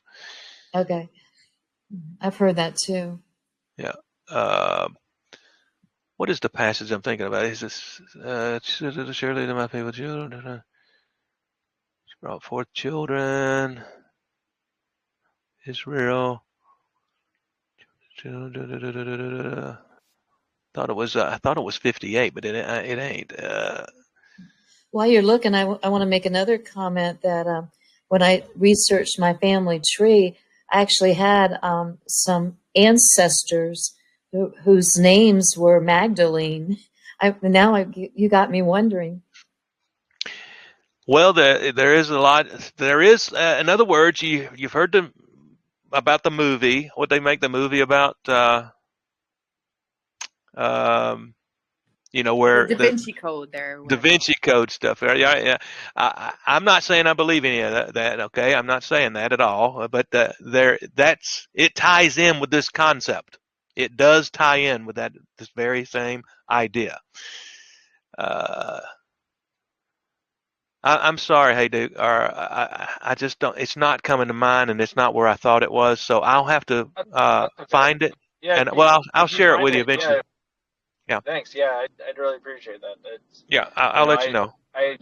funny enough, I really enjoy doing family history and genealogy in my own family, and I happen to actually, I was raised Mormon. I'm sure you're very familiar with Mormonism and whatnot, but the founder of Mormonism, Joseph Smith, I actually am one of his descendants, Oh, and wow. so he's my family tree, and because of that fact, with the Mormon Church being very, very heavily invested into genealogy, my lines are pretty much done all the way back to Adam, at least a few of them on different pathways. But there was one time where I was kind of browsing on my family tree and like really going back, and all of a sudden Christ popped up as, in my family tree. It was really kind of shocking because I was always taught that, he never had any children or anything like that. So how could he be in one of my lines?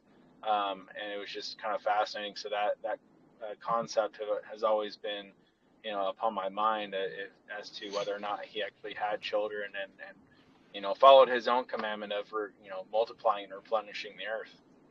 Exactly. So that's another argument that is presented, that we're actually directly commanded to go find us a wife and multiply and etc. And so that's one of the reasons why several of the people, I do know several people that believe this doctrine, by the way. They're not Mormons either. So, but that's one of the main reasons. They're saying, well, he'd be breaking a command if he didn't put forth that effort and bring forth. And so that's where they, part of the idea of that teaching comes from. Now, just understand, tell me something, I mean, why would you be objectionable to him having a wife and bringing forth children? I mean, what would be the problem? Is there any problem, scripturally speaking, where you would know that or say that? You might say, well, he knew he was going to die. He didn't know necessarily. I don't know. Maybe he did, but he didn't know necessarily all the extreme and at what time. So, and keep in mind, a lot of people died. Most people did not live very long lives back in the day. And so you have to wonder if there's such a big objection to it. Off the top of my head, I don't remember having a big objection to the idea as far as him bringing children into the picture. But obviously, if so, it is well buried now. The church definitely does not want that idea and presented, it seems to me, and they definitely would want it hidden. And probably, if nothing else, to want to hide the lineage to protect them, if nothing else, perhaps. But it kind of flies in the face of this him being Yahweh and all this other type of thing. It kind of flies in the, and so that's probably one reason the church would want to bury it. I would imagine they want to keep him. They want to also make it into a sin to procreate. That's just carnality talking. But they were just saying here, Rick, sorry to interrupt you, but Vance and I are just saying too, like, I personally believe that he did have children, and I mean, of course he did. I guess maybe is how I feel. And what if he had a son? What if he had two sons? Right? I mean, and then Vance just said that, like, the throne, that it would be here forever. So of course the Jews are going to hide, any trace of any of his lineage, obviously. I mean, and the inheritance, right? And the fact that they murdered him. So.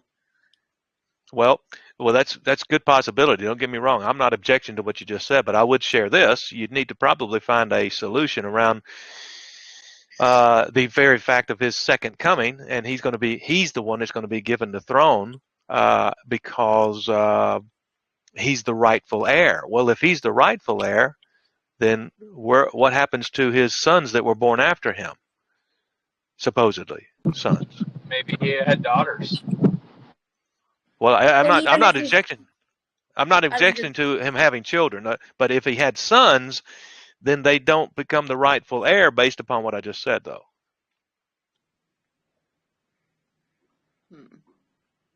You follow what I'm saying? Yeah. So if he had sons, then the rightful heirship, according to those passages, does not follow them. It stuck with Yahshua. But like I said, I'm not objecting to him having children. I just don't have enough evidence to say one way or the other as far as I'm concerned. But there is a passage. My contention at right now on that passage, but when I find it, is that it is actually talking about him bringing forth us as believers, as those children. So, yeah, that's the way I look at that passage. But anyway, I'll find it and I'll share it with you, Hey Duke, and maybe next week when we start into the Pauline stuff, anti-Pauline stuff, I'll just try to mention it right at the beginning of the program or whatever, and that way it will be on a program and you can access it then if I don't see you or don't hear from you or whatever. Yeah, that'd be great. Thank you. Nope. Yeah.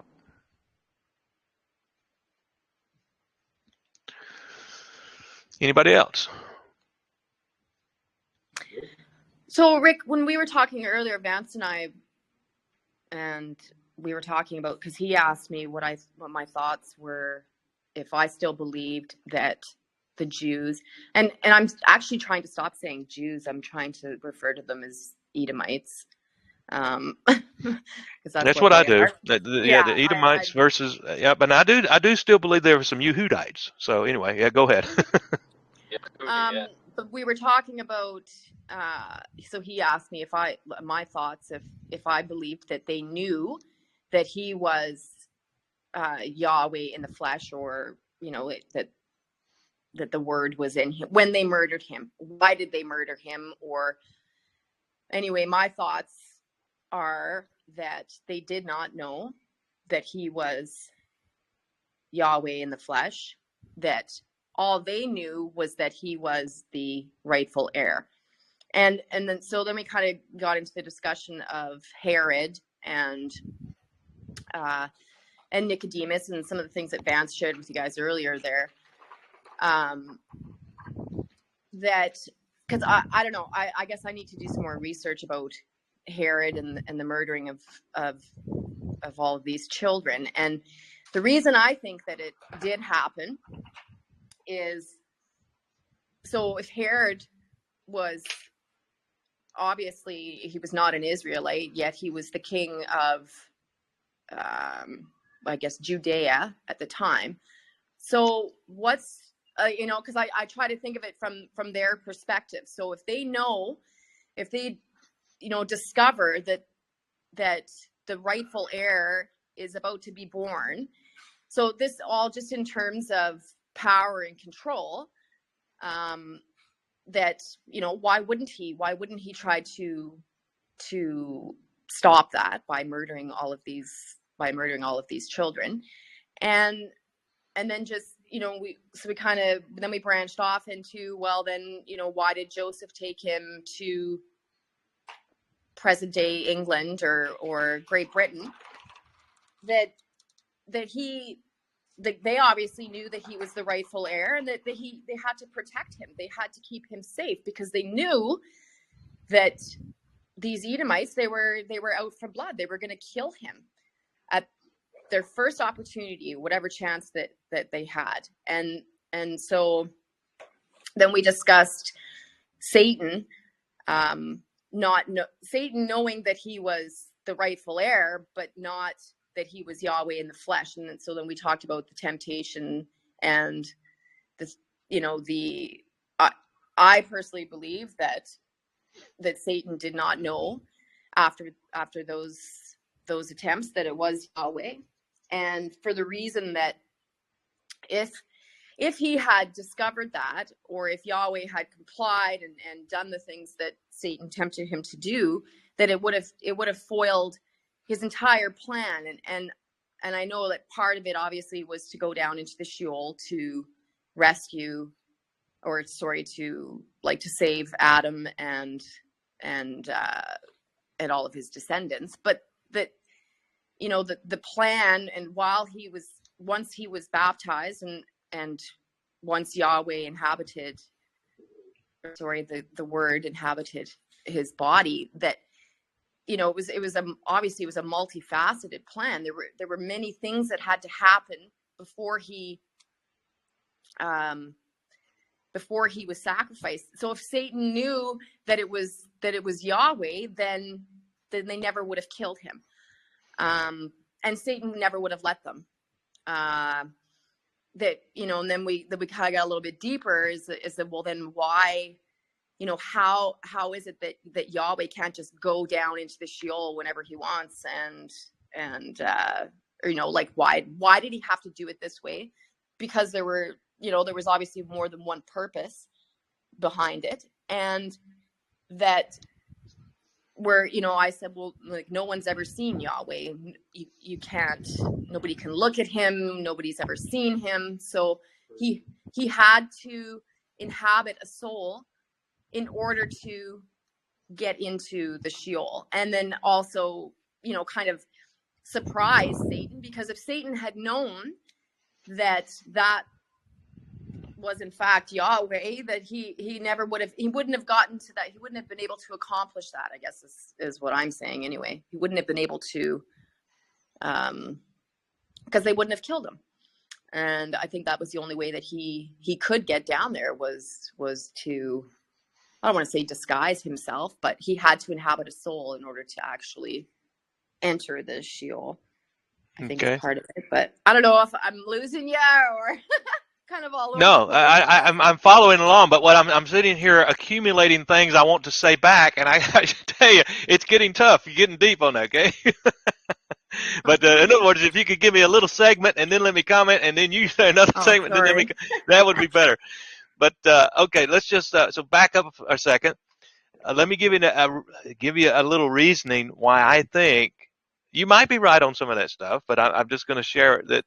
So you got to keep separate the different parties we're dealing with here. Okay. Now, when you first started into that, we said, yeah, well, there's differences between the Edomites and there's some actual Yehudites, right? You got Edomites, you got Yehudites, in the general picture we're talking about. So let's say I'll go over here to 1 Corinthians 2:8. Which none of the princes of this world knew, for had they known it, they would not have crucified the Master of glory. Right? Well, the problem is are Edomites the princes he's talking about, or is it Yehudites? Now, what if Edomites knew who he was and wanted him killed, but maybe some of the princes didn't know? I mean, in other words, also another thing is, did every Yehudite not know, or let's reverse that around? What if the Yehudites knew who he was, but the Edomites didn't know who he was, and yet they're the ones sitting there chanting, "Let's kill him! Let's kill him! Crucify him! Crucify him!" So you're talking about two parties here potentially, and some know it and some don't, and etc. And so who would be the princes here? And you know, I don't know. You got to break this down properly. Another thing, I've mentioned it before. I will stand on this. I don't see how anybody could break this one down any different. Let me give you 2 Thessalonians chapter 2 again. So we got 2 Thessalonians 2. So remember what we're talking about. In my position, I'm talking about this is basically the formation and what gets packaged and formulated as Christianity. And guess who it says right here in 2 Thessalonians chapter 2, and it's talking about chapter 2, verse 8 and 9. It says talking about the brightness of his coming, whose coming is after the working of Satan with all power and signs and lying wonders, and with all deceivableness of unrighteousness in them that perish, because they receive not the love of the truth, that they might be saved. So this entire issue, all of it, including the execution, including the whole process of breaking this down, it was a package deal. And what do we end up with? The corruption of it, which we're talking about, the corruption of it. That's why we just finished an hour-long discussion, basically, of some of the corrupting elements of it. Yahweh was behind it. Yahweh gave Satan authority. Why do I say such a thing? Because it says in 11 and 12, and for this cause Yahweh shall send them strong delusion, that they should believe a lie, that they all might be damned who believe not the truth, but had pleasure in unrighteousness, because they've basically fallen for the trick of the working of Satan. the false religious system that was worked up, that was packaged and formulated. And now, we're still dealing with back what you originally said, who knew it and who didn't know it. And therefore, who was aware that he was the Messiah, that he was the Son, that he was the entity that was possessed by the Spirit of Debar Yahweh.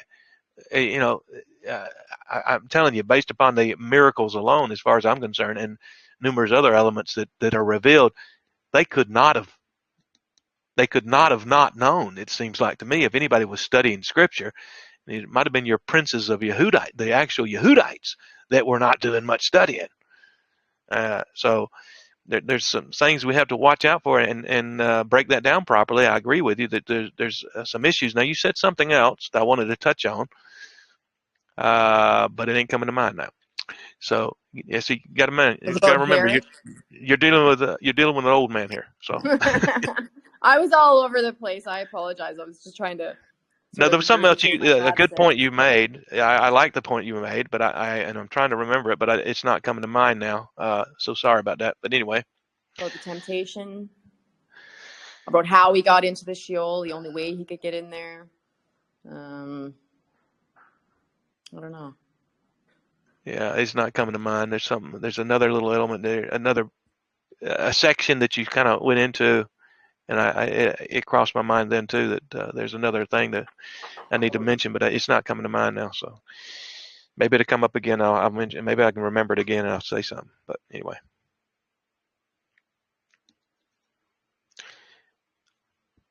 Anything else? Anybody? Yeah, don't be shy.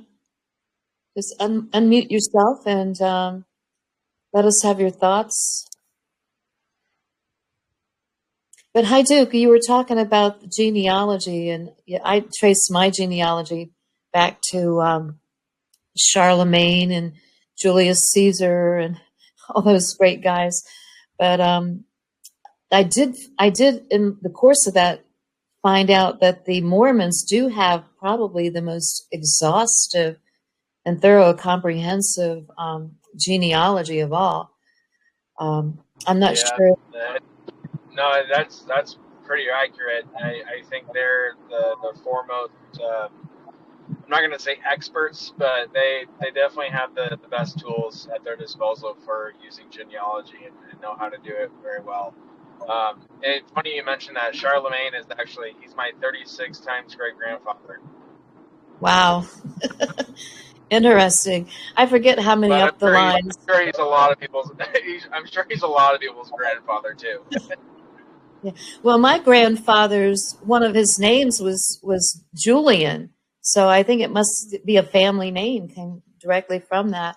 Now, did the database that the Mormons have, do they make that available to the public, or do you have to subscribe and pay, or how does that work? I do believe it is available to the public. It's called Family Search, and there's kind of two different versions of it that's available to the public through a subscription service. I don't know if you have to pay for it. I think you just have to sign up. But then there is another one that if you have records that are in the Mormon Church, then you will. It's like extra features on the site where you can view different, I guess, rites or endowments, rituals that have been done to people, because Mormons believed in the baptisms for the dead and doing certain rites and rituals for them after they had passed in this life.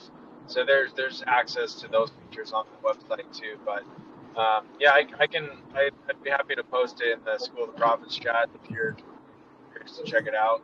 And again, I'm not professing to claim that Mormonism is like the one and only true, because obviously I'm here with you guys and I'm in the Mormon Church right now. And there's reason for right. that.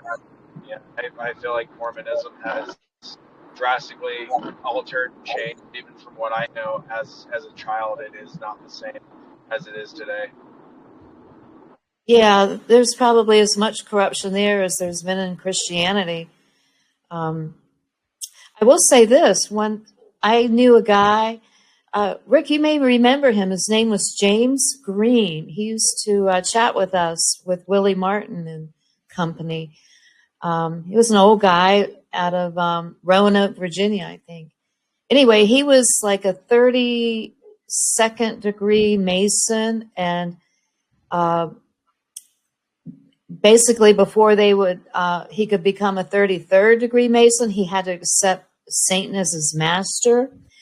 And so he got out, and he probably revealed some things he shouldn't have. But one of the things he said was, after you get to the highest degree, I don't know if it's 33rd or 34th, he says, if you want to go higher, they tell you to join the Mormon Church. What do you think of that? I would say that's fairly accurate. My grandfather on my mother's side, he funny enough, he was not Mormon, but he was a Freemason. He was actually known as a Shriner, and so they did a lot of like medical practices for like children and stuff for free, and they did surgeries and all sorts of different practices. But and then I have that's my mother's paternal side, but my mother's maternal side, that's where the Smith line is. That's where I come from, Joseph Smith's line, and they were all Freemasons. They were also all polygamists too. So I have polygamists in my family, even though I'm descended from the first wife of each of them. So I have that going for me, thankfully. But yeah, they are very, very heavily invested in the Freemasons. Most LDS people are in the Freemasonry as well, and the rites of the passage in the temple, the Mormon temples, it's very much based off of Freemasonry, because Joseph Smith himself, as well as Brigham Young and Martin Taylor and all these guys that kind of were there at the formation of the Mormon Church, they were all pretty much Freemason. Wow, I guess that pretty much sizes it up. Yeah, well, Because he was killed. One of them was killed, and he had other things in his pocket and such, from what I understand. But there was a lot of yeah. So it wasn't just Freemasonry, some people say, and this ties in. I've got a question about that too myself. I've got a friend that lives out there in Utah, and he's not a Mormon, and he says there's a lot more. There's some weird, we'll say, serious, yeah, some real serious paganism going on out there with some of the Mormons. That yet they're still involved with the Mormonism as well. Yeah, there were two different branch offs, or in the early days of the Mormon Church, right before the pioneers kind of went across the plains and settled what is known as today as the Mormon Corridor, which essentially is the Mormon colonies down in Mexico up through Arizona, Utah, bit of parts of Nevada, Idaho, Montana, and then up through Calgary and Alberta area. That's known as the Mormon Corridor, that whole stretch. But there were two different branches that broke off from the early days Mormon Church. So there's the FLDS, which are known as the Fundamentalist Latter-day Saints, and they still practice polygamy. And they're in like the Four Corners area of Arizona, Utah, New Mexico, and Colorado. They have a big settlement up there. And then there's the RLDS, which is the Reformed Latter-day Saints, which those are more so the paganist kind of heathen worshipers, and like even the modern day LDS Church kind of disavows both groups, but they all practice what initially was kind of the original Mormonism that was founded by Joseph Smith.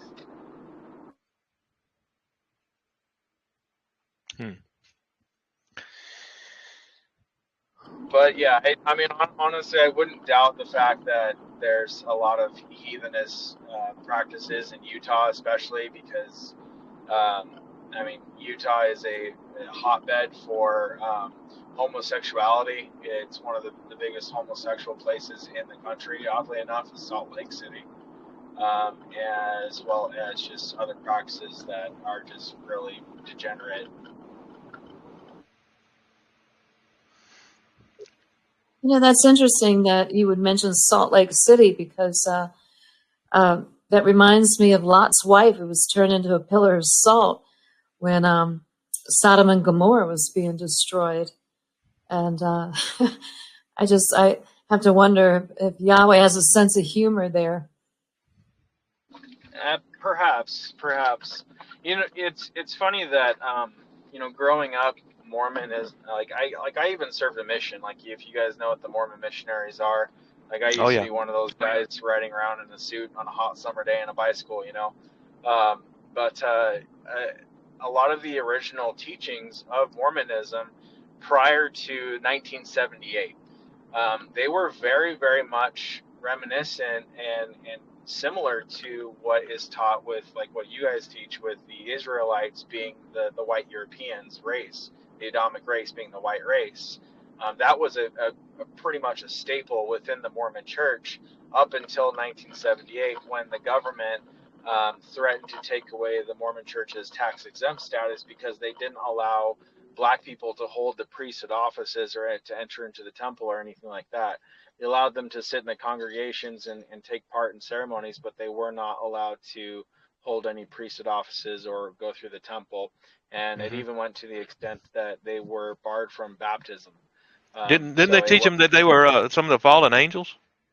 no, the more I say we, Mormonism teaches that black people are essentially the seed line of Ham, and that his generations, because of the curse put on, I believe it was either Cush or Canaan, to be a servant of the descendants of Japheth and Shem for all their days, and to never hold the sacred power of God on earth, which would be the Melchizedek priesthood.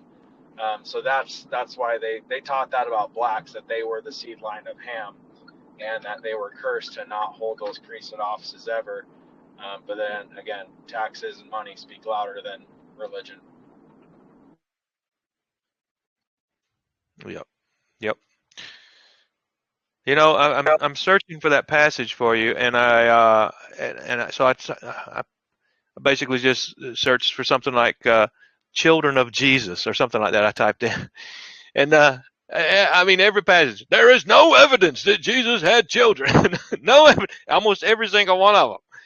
It's like that somebody's been quoting the same source or something here, but there is a passage that people use out of the Old Testament that is speaking of the Messiah, and it basically verbatim says something about the children. But at this time, my contention is that I mean, for far as I'm concerned, it'd be silly to mention it back there. Okay, but I contend it's talking about a conversion process, people being converted and becoming the offspring Like of his mission. Yeah, like the adopted sons and daughters That's into his. right. Yeah. Correct.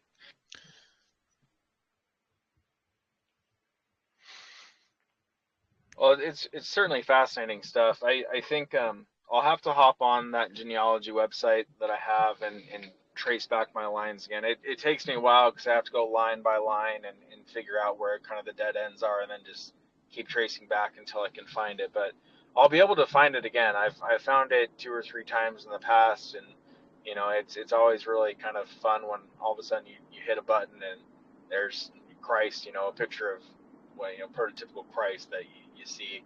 You kind of see him in your line. But if I find it again, I'll take some screenshots and share those with you guys.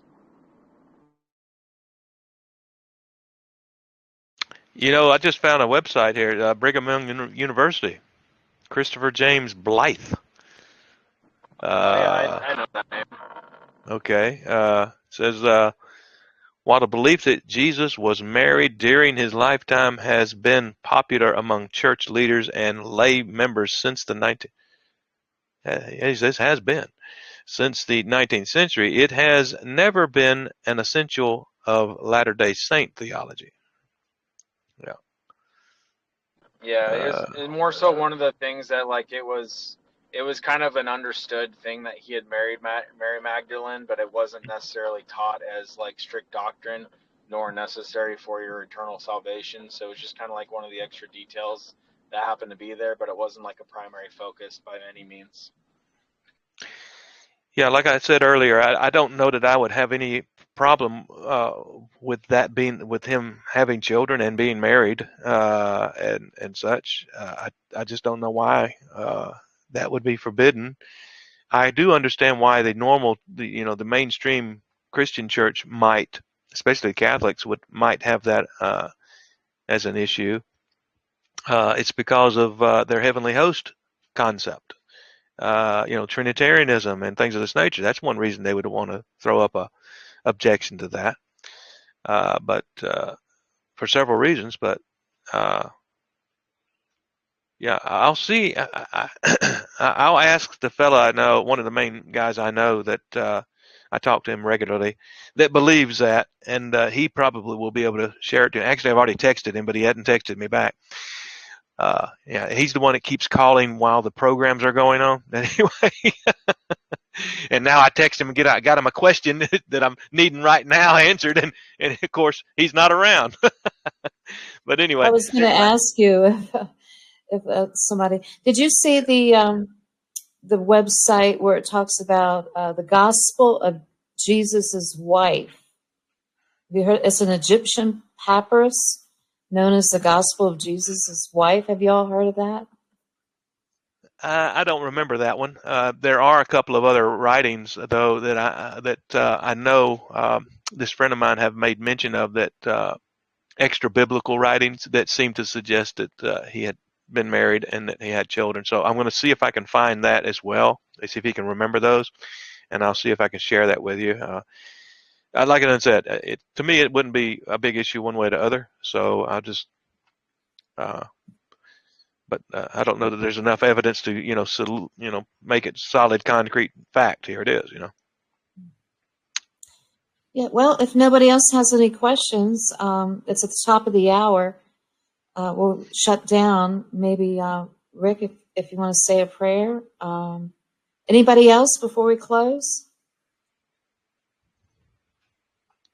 Okay, then. Well, the next live stream with Brother Rick will be on Sunday it's been changed from noon to 1 o'clock? Do you know, Rick, with the Voice of Covenant? Yeah, as far as I know, that's going to be permanent for 1 o'clock at least till further notice. Okay. Now, I'm not going to be there this coming Sunday. I doubt I'll be on there because I'm going to be taking a little trip. But generally speaking, I'll be on there with him, co-hosting, as he calls it. But right. Yeah. Okay. Well, if then the next time will be Monday night. If you're back from your trip in time, we'll see. If not, we'll just postpone it until Wednesday.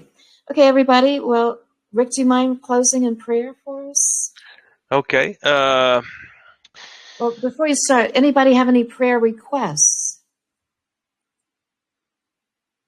Okay, I guess not. All right. It's been Palestinians right now, I guess. I mean, as kind of far-fetched as that is, but it's a crazy situation over there, so. Okay, very good. Yeah, I'm not real familiar with everything that's going on over there, but Brother Rick probably knows more about that than I do. But so yeah, let's close in prayer, and we'll see you all next time.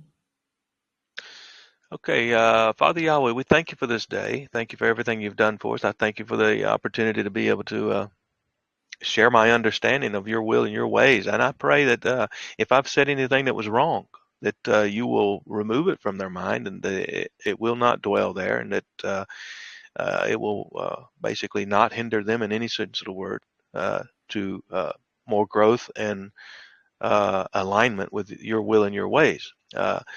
And also that they will take the desire, the spirit to continue to study, to show themselves approved, a workman that needs not be ashamed, rightly dividing the word of truth, and that they will grow in faith and in knowledge, and put forth that serious effort to allow you the opportunity to reveal things to them as they grow and as they obey and as they line their own lives up with the narrow way that few find. Help us to make sure we realize that we should not be comparing ourselves with those around us, that we have a comparison to make, and that is the example of Yahshua the Messiah. And we're to walk in his steps. We are to awake to righteousness. We are to put on the mind of Messiah. We are to have faith and confidence to believe the promises that even greater things than these shall we do. We need to believe those things. We need to have confidence in those things. And with a lying church world, every breath out of their mouth saying quite opposite, quite otherwise, we need to be wary of them. And that's why you've told us to come out from among them and be separate. Help us to continue to dig for these things. And Father, these terrible situations that are going on in the world, we know you have a major plan afoot, and it is continuing, and it's continuing to draw us toward a conclusion. And that conclusion is marvelous. It is wonderful for the remnant. And everybody else we shouldn't be concerned with. We're talking about the remnant, our brothers and our sisters. We should be concerned with that and bring us closer to that manifestation of the return of the Messiah, where he's no longer at your right hand waiting until that footstool is prepared, that the footstool will have been prepared. And Messiah is returned, and he is given the throne of his father David, and he rules on this earth with joint heirs with him. Help us to remember that, and help us to remember that it's through, you promised that you were going to use Israel as your battle axe to bring into conformity all these nations, to bring them down. And I suggest that's one main reason why the United States is the only real superpower left in the world. I suggest that there is some reasons why the affairs going on in Ukraine and Russia, and the situation going on in China, the situation going on with the EU, and some of the problems there, and obviously, certainly these things that are going on in the Middle East. You're behind these things to bring about your plan. Help us to be confident in that. Help us to stand clear of the troubles and to be prepared to answer your call at any moment as well for actions that may need to be taken in our own homeland here. And help us to be acceptant of seeing your will performed in this world, whoever it intends to take out, because you got an agenda, and it is not for everybody to live happily ever after, but for many to be purged from this earth. Help us to be prepared to accept that fact. This isn't some fairy tale where everybody gets to live on and eat and poop and pollute the world. This is there's going to be a purge. It's going to be a cleansing of the land. And you mean business when you say you're going to send forth the Malachim to round up the tares, to burn them, not to teach them eternal life matters. That there are some that you specifically say are made to be taken and destroyed, not to be saved. Help us to put on the mind of Messiah on these things. Help us to understand why he called them out and said some of them were of their father the devil, and the lust of their father they were going to do no matter what. Help us to understand that some of them ain't sheep. That's the reason they could not hear. Help us to be aware there's plenty of people that we come across that they cannot hear. Don't let us be offended at that fact that you would just move on to the next. Go plant something else. Go water somewhere else, and keep bringing forth more brothers and sisters into the faith. Help us to be used of you, used all the way to where we're no more, but it's just you manifesting. And help us to grow in that faith and in knowledge, and unto a righteous person in this present evil world, as the Bible directly commands. And it ain't playing games. We got to get out of playing. We got to get out of this gray area stuff, and we got to stand on righteous ground here. We better know what we're talking about when we talk about it. And we pray all these things that you bring these understandings to all of our brothers and sisters. We pray all these things in Yahshua's name. Hallelujah. Hallelujah. Yes. And Thank we you. also pray that you put a hedge of protection around your remnant, because we have Yahshua dwelling in us. And just like our enemies killed Yeshua. If we have Yeshua in us, they're going to want to kill us too.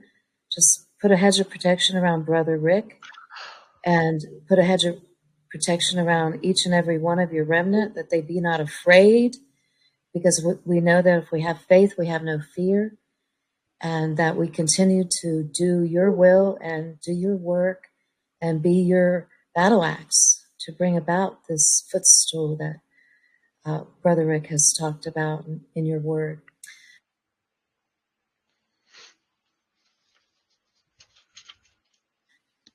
Oh, you know what? Did I mute myself? Did y'all didn't I hear me? heard you. I heard you. Yes, you. Yeah, you're. Yeah. All right, because I looked and it looked like I had muted myself. Well, thank you all so much. We'll see you next time, and everybody be blessed by Yahweh. Thank you. Thank you. Thank you. Thank you so Rick. much. Well, thank y'all. Thank you too. Have a good night. You too. Good night, Mary. Good seeing you. Lily, the same to you. Good to see you too. Bye. Bye-bye.